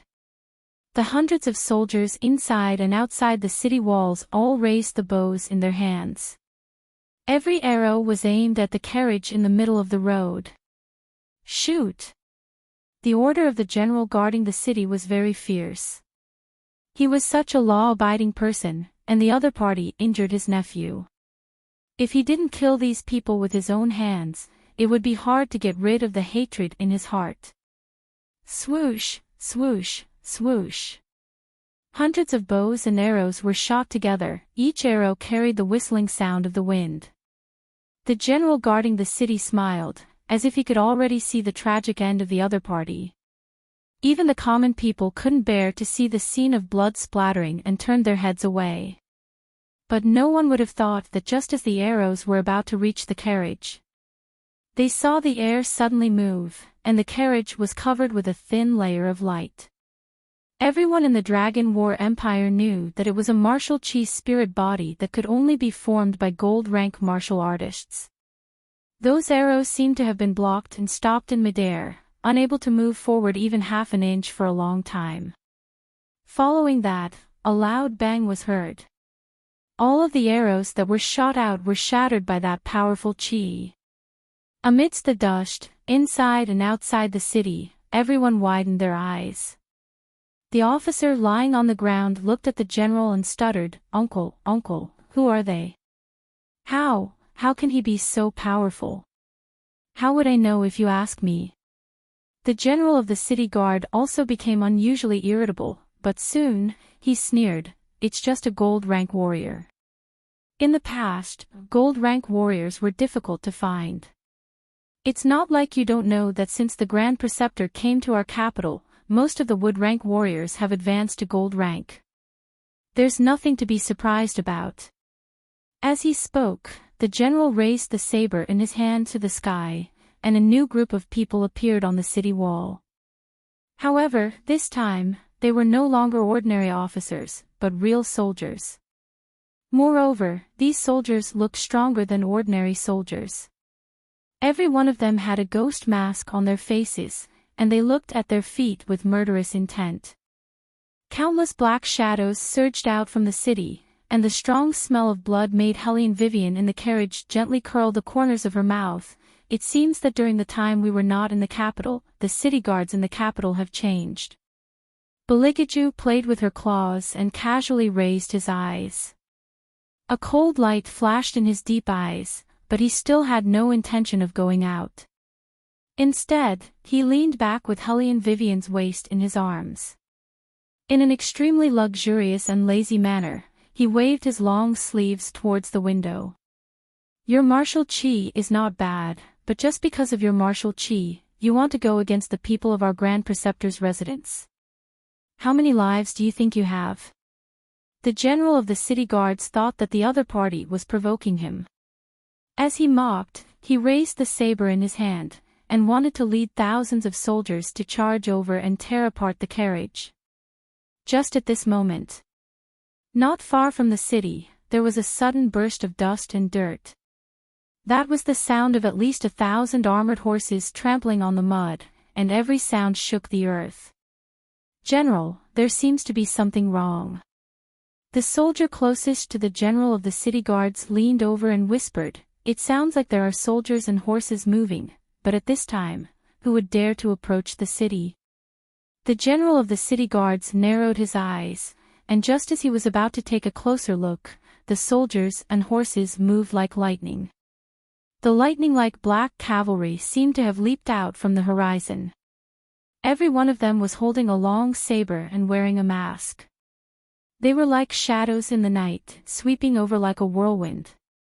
They are three. Before one of the soldiers could finish speaking, the sabers in the hands of the black cavalry had already been raised and lowered. Wherever they went, there would not be a single living person. Until there were no more intruders around the carriage. Only then did the black cavalry dismount and kneel down on one knee. They looked at the carriage respectfully and said in a deafening voice, "Welcome back to the capital, master." The 3,000 shadows would never leave the vicinity of the capital. When Bailey Jiaju left the capital, they would hide. Once Bailey Jiaju stepped into the boundary of the capital, they would assemble into an army within a short period of time and follow Bailey Jiaju dozens of meters away, ready to appear and kill the enemy at any time. This was the reason why Beligaju established the Shadow Army. No matter what happened in the palace or outside, his military power would always be the only one in the world. And those who did not know anything and were still proud of themselves did not know what was going on. You are soldiers from that army. How dare you not listen to the Grand Tutor's orders and act on your own? At this time, the general of the city guards realized that the other party had a strong background. Even if they had a strong background, so what? As long as they came from outside the city, they had to pay money. What's more, it was no longer a simple matter of paying money. These people dared to disobey the Grand Tutor. They deserved to die. The general of the city guards was so angry that his eyes turned red. With a roar, he chopped at the carriage not far away. However, before he could get close to the carriage, he was intercepted by a figure that descended from the sky. That man was very tall, almost 2 meters tall, and almost blocked all the light. He even carried a weapon that looked like an iron cylinder on his shoulder. Who the hell do you think you are? How dare you rob our boss's carriage? Take money. Take your grandma's money. When my boss started to make money by building armaments in this Seijo city, you were still hiding in God knows which corner of the city you were in.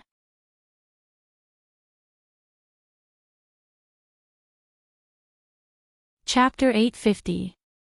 Hellion Vivian laughed when she heard the voice. She lazily said to the people outside the carriage, "Deshiong, why are you here?" "Boss, it's not just me. All of my brothers are here. We followed your carriage as soon as it returned to the capital," Deshiong said with a smile. More than a dozen black figures descended from the sky one after another. Each of them had excellent skills and had different appearances.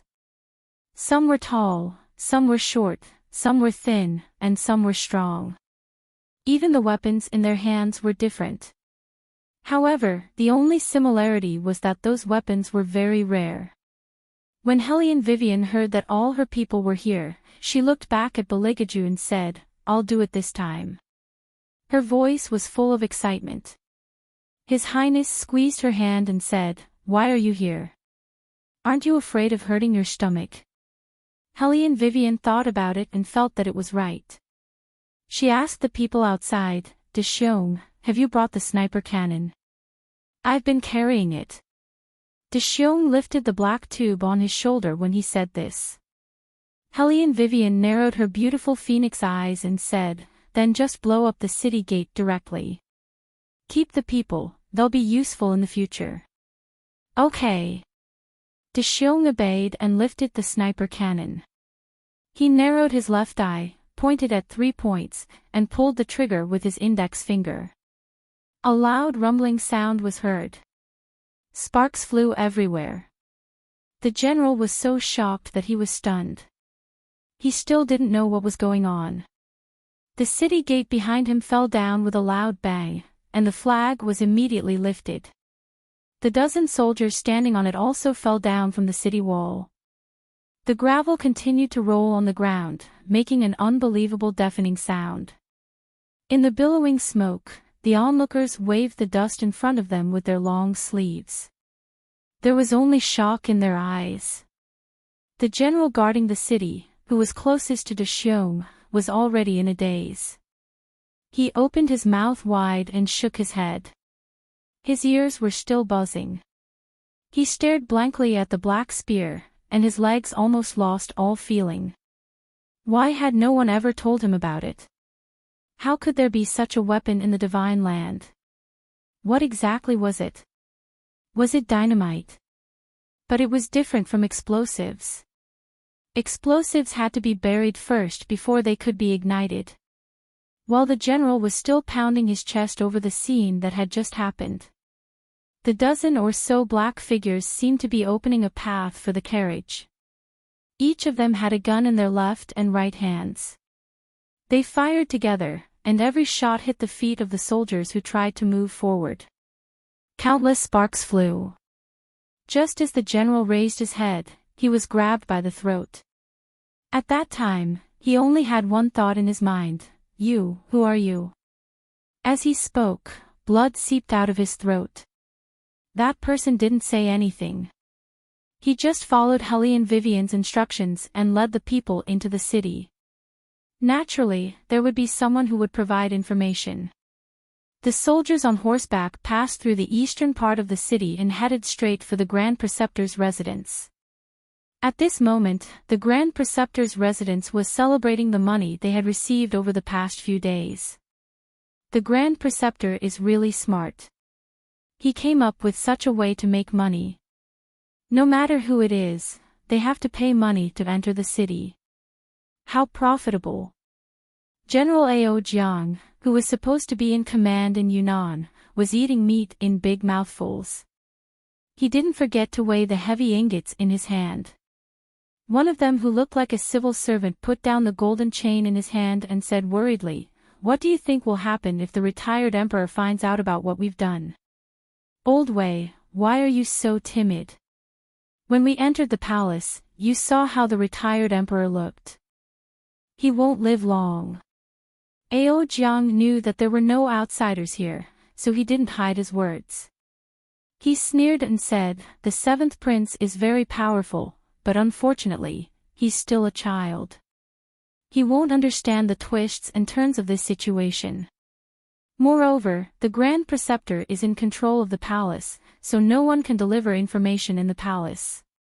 The He family might have noticed something, but they are now in business. Their army is thousands of miles away from the capital city. They won't be able to save the situation here. What are you worried about? We'll get as much money as we can." Lord Wei still felt uneasy, especially since his eyelids had been twitching since the beginning. "General Ao, do you think the royal family is still alive? If he's still alive and comes back to see the capital city in such a mess, then you and I will have to meet the King of Hell." "Sigh, why are all you civil servants so timid?" Ao Jiang sneered, "He's back. Do you know where he went? The ancient tomb of the ancients. No matter how powerful he is, he will die there. Even if he comes back, there's still the Grand Preceptor. With the Grand Preceptor's power, he can be beaten out of the city." The Grand Preceptor followed Ao Jiang and had never seen Baligaju. He only heard that this person's martial chi was very high and his methods were ruthless. Even so, he was still just an ordinary human. Even if he was a member of the royal family and had the imperial energy to protect him, he was not destined to die. He was still no match for him. The Grand Preceptor was confident in his own abilities, but he was afraid of the little seventh prince in the palace. If it was not for the child, he would have taken over the retired emperor's body and done whatever he wanted. However, from the first time he saw the little seventh prince from afar, he knew that he was not to be trifled with. Fortunately, Ao Jiang was in front of him at that time. Otherwise, he would have been seen through. However, until now, he still could not see through the child's true identity. The more he was like this, the more dangerous it was. However, it did not matter. Just like what Ao Jiang said, he was just a child. As long as he did not go near the palace, the little seventh prince would not be able to detect him no matter how he stirred up trouble in the capital city. As for the Baligaju they talked about, he had never taken him seriously. The Grand Preceptor smiled and extended his hand. "Come, let's have another drink." "Don't worry, Lord Wei. If someone really comes, I will take care of it." "With your words, I am relieved." Lord Wei smiled and was about to raise his wine cup. Suddenly, a report came from outside. "Grand Preceptor, General Ao, this is bad, this is bad. Someone is leading a cavalry into the city." Crack! Lord Wei's wine cup fell to the ground. Ao Jiang stood up and said in a gloomy voice, "It is impossible for a cavalry to come at this time. Is there a mistake in the information?" "No, there is no mistake." The soldier gasped for breath and said, "This subordinate saw it with my own eyes. They have already reached the east side of the city." Ao Jiang frowned. "How many cavalry?" 1,000. The soldier just finished. Ao Jiang laughed. "It is only 1,000 people, how can you call that a cavalry? Let's go, Grand Preceptor. Let's go out and see who is so stupid. There is a path to heaven, but he did not take it. There is no door to hell."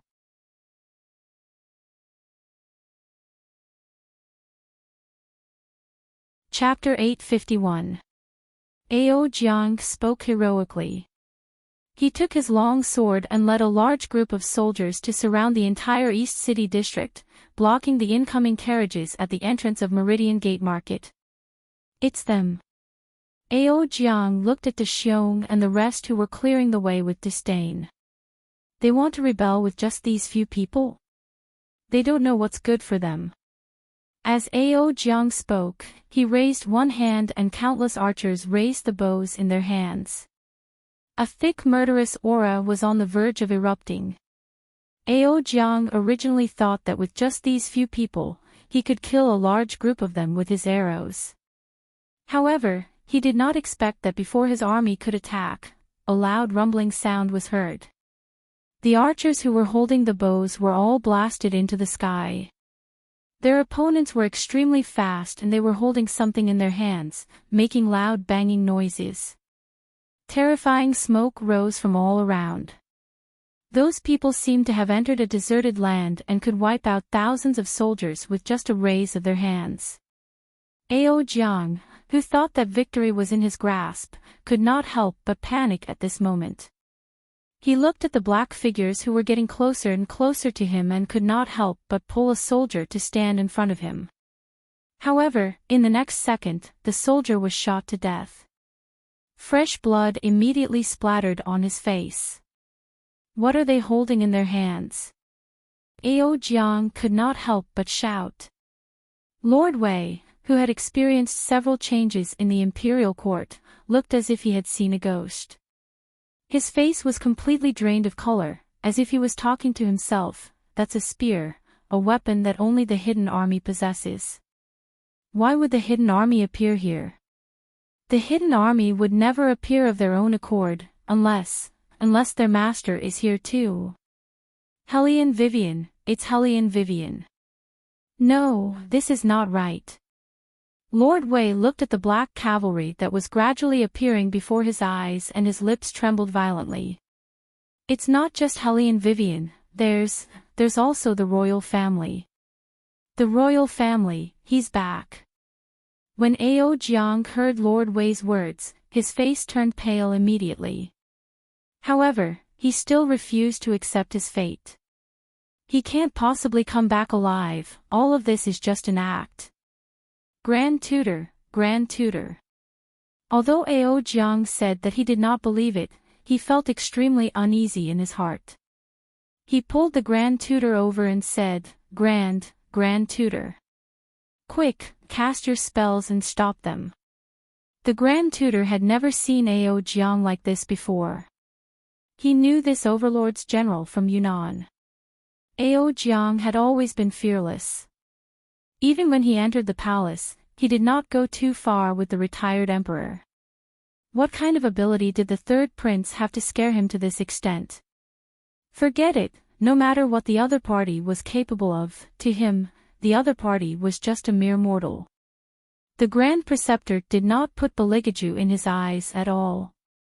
His eyes suddenly changed, and the horsetail whisk in his hand moved, casting a demon spell in midair. Vaguely, the surrounding air seemed to have frozen, and the temperature dropped by dozens of degrees. There also seemed to be something floating back and forth at the entrance of the market. Big Bear, who was enjoying the fight, suddenly paused. He only felt that a bloody face suddenly appeared in front of him. He couldn't help but take a big step back. When he looked carefully again, his back was terrifyingly cold. Damn it, what is this? The others also felt the uncomfortable chill. They looked at each other, and felt that there was something around them.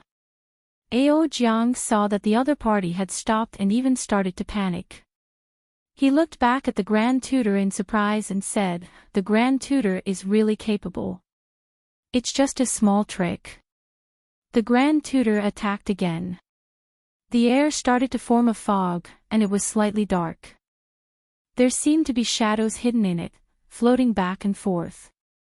Very few people would be unaffected, especially when the black gas started to spread. Deshion could only feel that there were faces flashing before his eyes. Every face was different, but all of them were so pale that they did not seem to belong to living people. Bang! Someone could not hold it in anymore and fired the first shot. However, it did not stop anything. Instead, it almost hurt his own companions. All of this was within the Grand Tutor's expectations. He stood there, and his eyes were dark and hollow. Very soon, they would not be able to withstand the ghostly energy and would start to kill each other. Even the third prince in the carriage was the same. The Grand Tutor thought proudly. Just as he was about to launch his third attack, he was bounced back by an invisible force. He fell heavily to the ground. Pooh! Blood spurted out from his throat like spring water. In that instant, he only felt pain in his internal organs. Damn it!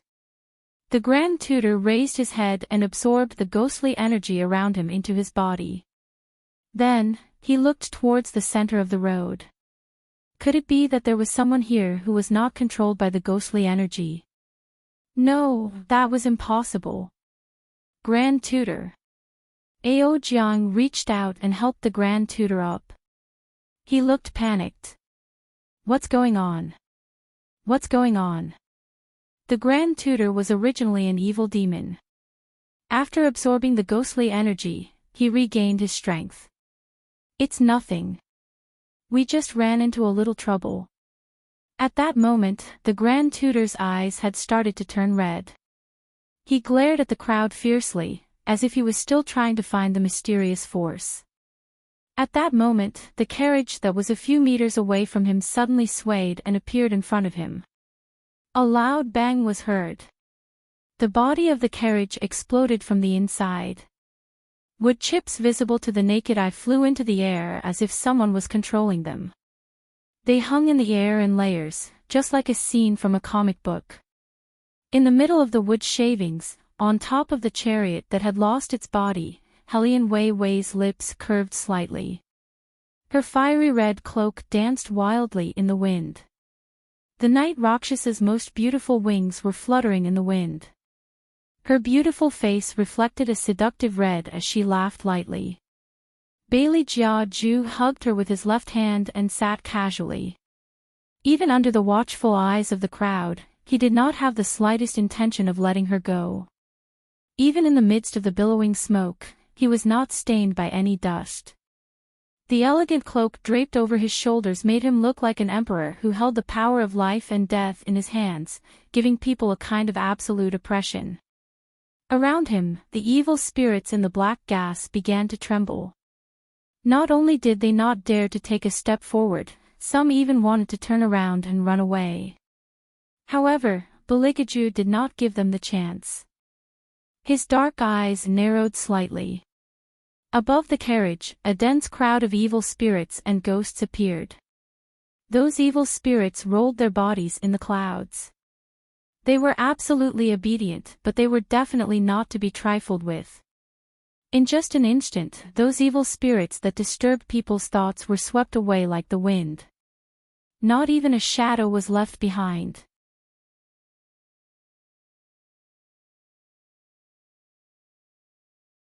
Chapter 852. Around him, the evil spirits in the black gas started to tremble. Not only did they not dare to take a step forward, some even wanted to turn around and run away. However, Beligaju did not give them the chance. His pupils in the dark night tightened. Above the carriage, a dense crowd of demons and ghosts appeared. Those demons rolled their bodies in the clouds. They were absolutely obedient, but they were definitely not to be trifled with. In just a moment, those evil spirits were wiped out. Not even a shadow was left behind. What is that? Although Ao Jiang could not see those densely packed giant creatures baring their fangs and brandishing their claws, the thick black gas was so obvious that Ao Jiang could feel the unusual atmosphere. As for the Grand Tutor who could see everything clearly, he was scared silly. His demonic red eyes shook violently, even his legs were trembling violently. He had only seen such a scene of a group of demons and ghosts in the night. That was almost 1,000 years ago, when the human world was not so perfect. That was when the lower three paths were the most domineering. Even the gods and Buddhists could not do anything to the lower three paths. They were no longer lowly and ugly existences. Because of that man's leadership, the lower three paths had almost reached an unprecedented peak. When he saw this scene, he was still a little monster. He watched from afar as the man led thousands of demons to suppress the Buddha sent by the Buddhists. He created the most legendary portrait of Mount Buzhou. At that time, he wore a black cloak with long sleeves. Countless demons surged behind him, as if he was the ruler of the world. And to be able to summon so many demons, there was no one else in this world other than him. Thinking of this, the Grand Tutor's voice trembled. Your Highness. Grand Tutor, what's wrong with you? Do you know the third prince? Ao Jiang felt that the Grand Tutor in front of him was a little abnormal. He had never acted like this before. No, what third prince? That's His Highness. How could it be him? How could he be here? The Grand Tutor suddenly reached out and pulled him over. He was about to break down. His eyes stared out and his voice was almost hoarse. Why didn't you tell me that His Highness was here? Are you trying to kill me? Ao Jiang's face had already turned pale from being shaken by him. It was not because of anything else but because the face of the person in front of him was filled with layers and layers of marks. Those runes were not something a living person could possess. The Grand Tutor did not care what Ao Jiang thought of him. He pushed the person away and turned to look at Beligaju, who was sitting in the middle of the carriage. He was finished. What mere mortals! The other party was an existence that he had to look up to even if he had cultivated for thousands of years. In this world, he would rather offend gods and Buddhas than offend this man in front of him. Grand Preceptor. Ao Jiang, who was pushed away, tried to pull the Grand Tutor back to his senses. If the Grand Tutor fell, how could he fight the third prince? But for some reason, the Grand Preceptor seemed to have been possessed by something. Or was he not human in the first place? When Ao Jiang thought of this, he felt a chill run down his spine. His fingers stiffened as he stood there looking at the Grand Tutor. Beligaju, who was sitting in the carriage, only glanced at him calmly. The Grand Tutor knelt on the ground and shouted, Your Highness, please spare my life. Your Highness, please spare my life. Ao Jiang did not expect this. He thought that the Grand Tutor had mistaken him for someone else. Moreover, the Grand Tutor had said that he did not know the third prince and that the third prince was easy to deal with. But now, the Grand Preceptor was trembling in fear. He kept kowtowing in front of the third prince. The sound of his kowtowing was so loud that anyone who heard it would feel pain. Ao Jiang only had one thought in his mind. It was over. They were completely done for. He had dared to act so recklessly in the capital city because he thought that the Grand Tutor could deal with the third prince. If the Grand Tutor had surrendered, then they would definitely be crushed to death by the third prince. He knew the third prince's methods too well. He alone could not stop him. Moreover, these soldiers dared to charge forward with him because they thought that he was a traitor who had broken into the city. If they knew that it was the third prince, then Ao Jiang did not dare to imagine what the consequences would be. He only regretted that he had provoked the third prince of all people. The official with the surname Wei had knelt on the ground the moment the carriage broke. Now, he was kowtowing along with the Grand Tutor and begging for mercy. His entire body was filled with fear. When the soldiers saw this, they looked at each other. They did not understand what was going on. Hellion Wei glanced at the mercenary beside her and signaled with her eyes. The mercenary paused and stood in front of the carriage. His voice was filled with inner strength, loud and mellow. That voice seemed to come from his dantian, and it was deafening. The current third prince is here. Why haven't you put down the weapons in your hands? Royal family. The soldier with the bow turned around, his face full of shock. That's the royal family. What? The soldiers were stunned by this sudden news. But soon, they moved. One by one, they put down the bows in their hands, knelt on the ground and shouted, Long live your highness. They were also afraid. Who would have thought that the person in the carriage would be the third prince? Who would have thought that the third prince would appear in front of everyone in such a manner? Everyone in the capital thought that the third prince would not survive this trip. They did not expect that not only did he return, his aura was even stronger than before. It was as if he was born to kill the world. At this moment, he looked even colder and more dangerous. The commoners standing at the side were also dumbfounded. The person who openly challenged the system of paying money to enter the city was actually the current third prince of the imperial court. They were originally worried about the owner of the carriage.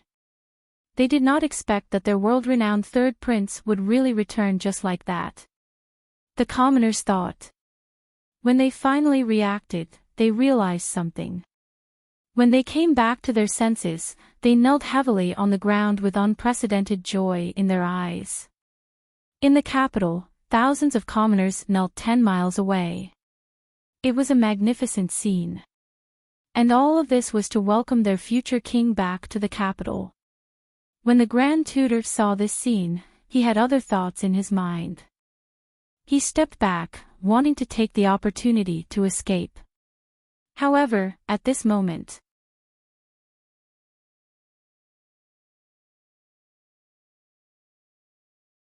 Chapter 853. Suddenly, a deadly voice rang out in the air, "Lin, soldier." The Grand Tutor raised his head abruptly, his eyes wide open. That is... Do. Helene Vivian's fingers moved, her eyes as clear as torches. The Grand Tutor looked as if he had seen the most terrifying enemy in his life, his lips trembling. The 9 mantras. How can this human know the 9 mantras? Kshaw. Helene Vivian's thin lips curled. Jia, Jen. The Grand Tutor thought that he could escape. After all, he was an illusion of an evil spirit without a physical body. As long as he was not too close to Her Highness, he still had a chance to escape. However, if he encountered an exorcist, it would not be so easy for him to escape. It seemed that he could only discard his shell. As if she had seen through his thoughts, Helene Vivian's smile grew wider. She cupped her hands in front of her. Exorcism. There was a loud rumble. There seemed to be 1,000 feet of spiritual light floating under his feet, converging into a phoenix bathed in fire in mid-air, charging down with Buddha's aura. At this moment, the Grand Tutor was completely shocked. Then, an overwhelming fear swept through from the depths of his body. He had only seen this kind of light at Mount Buzhou. That was not the normal 9 mantras, but the roar of the ancient phoenix. It's over. This time, he was really done for. Before the Grand Tutor could open his mouth, his body was penetrated by the Buddha's light. The burning pain spread from his chest to the rest of his body. Every inch of his body was burned to the extreme. The soldiers could only watch helplessly as another figure suddenly emerged from the body of the Grand Preceptor whom they had once worshipped. That figure's appearance was abnormally terrifying. It was wearing a long robe that had been soaked in water, dripping with water. Its face was like that of a sorcerer's. Ao Jiang, who was standing beside him, saw this scene. His face changed in fear. He tripped and almost fell to the ground. The soldiers were even more terrified, their shoulders trembled, they were afraid that the figure would pounce on them. However, what they were worried about did not happen. Because the figure had just risen, it was completely annihilated by the phoenix's fire. It seemed to be struggling desperately as it let out a painful roar from its throat. But no matter how he struggled, he could not escape the fate of being subdued.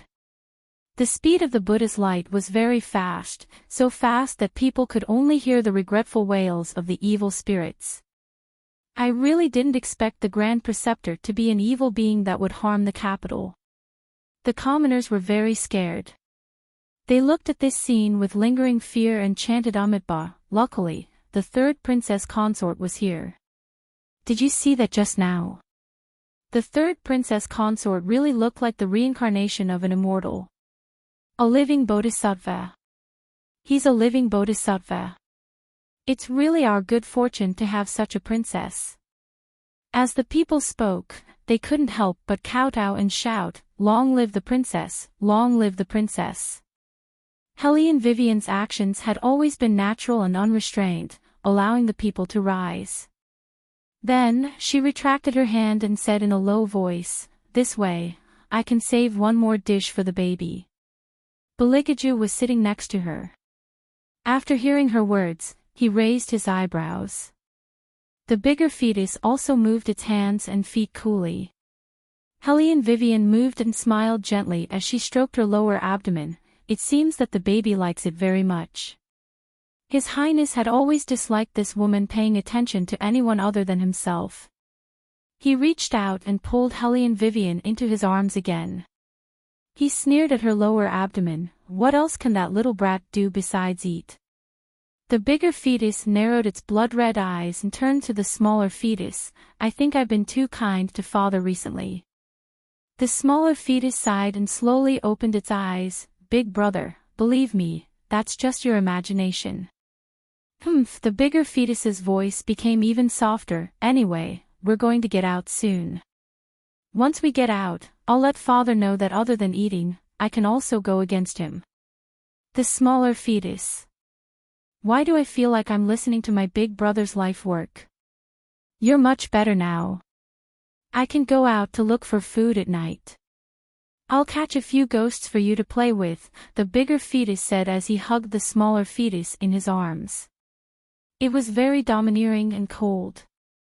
The smaller fetus nodded. "Okay." The two little ones always had a loving relationship. However, the situation outside was not so peaceful. Lord Wei was afraid of death. Before Bailey Jia Ju could ask him anything, he took a few steps forward on his knees and begged for mercy. "Your Highness, this old official knows his mistake. This time, this old official really knows his mistake. We didn't do anything but embezzled some money.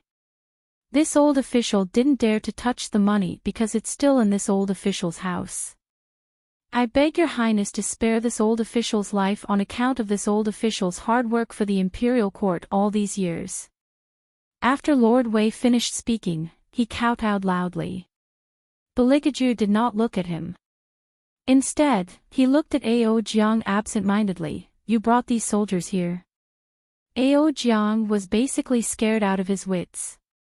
Without anyone to rely on, his whole body trembled. He wanted to plead for mercy like Lord Wei. He kowtowed again and said, "Yes, but I didn't expect that the person who came in would be your Highness." Before he could finish, Ao Jiang saw the other party narrowing his eyes. There seemed to be something flashing in those deep eyes that could almost prick one's nerves. Ao Jiang felt like his chest was about to explode. He was in so much pain that his face turned pale. Only then did he realize that the other party could kill them without even lifting a finger. There was a loud bang. His body was bounced back by an unknown mysterious force. Both Ao Jiang and Lord Wei had blood gushing out of their mouths. They lay on the ground with their limbs broken. The only difference was that one's meridians were shattered while the other was still alive. Beligaju laughed. His voice was cold. "This is my territory. Those who bring soldiers here, die." The word death made the soldiers who had just surrendered feel a lingering fear. Ao Jiang listened. In the end, he could not withstand the intense pain in his body. He tilted his head and stopped breathing completely. After such a battle, no one dared to stop the carriage. Thousands of soldiers stepped back in a well-trained manner, automatically leaving a path to the palace. It was from that day onwards. Regardless of whether it was the War Dragon Dynasty or any country other than the War Dragon Dynasty, no one dared to bring soldiers to the capital. Because no one could forget how the third prince of the War Dragon Dynasty killed Ao Jiang that day. Ao Jiang knew how to use soldiers and knew how to scheme.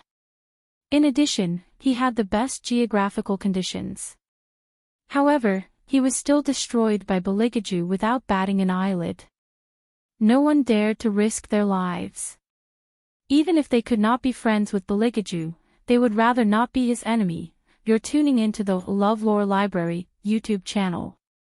We're so grateful for your support, and don't forget to subscribe to join us on this incredible journey through captivating stories.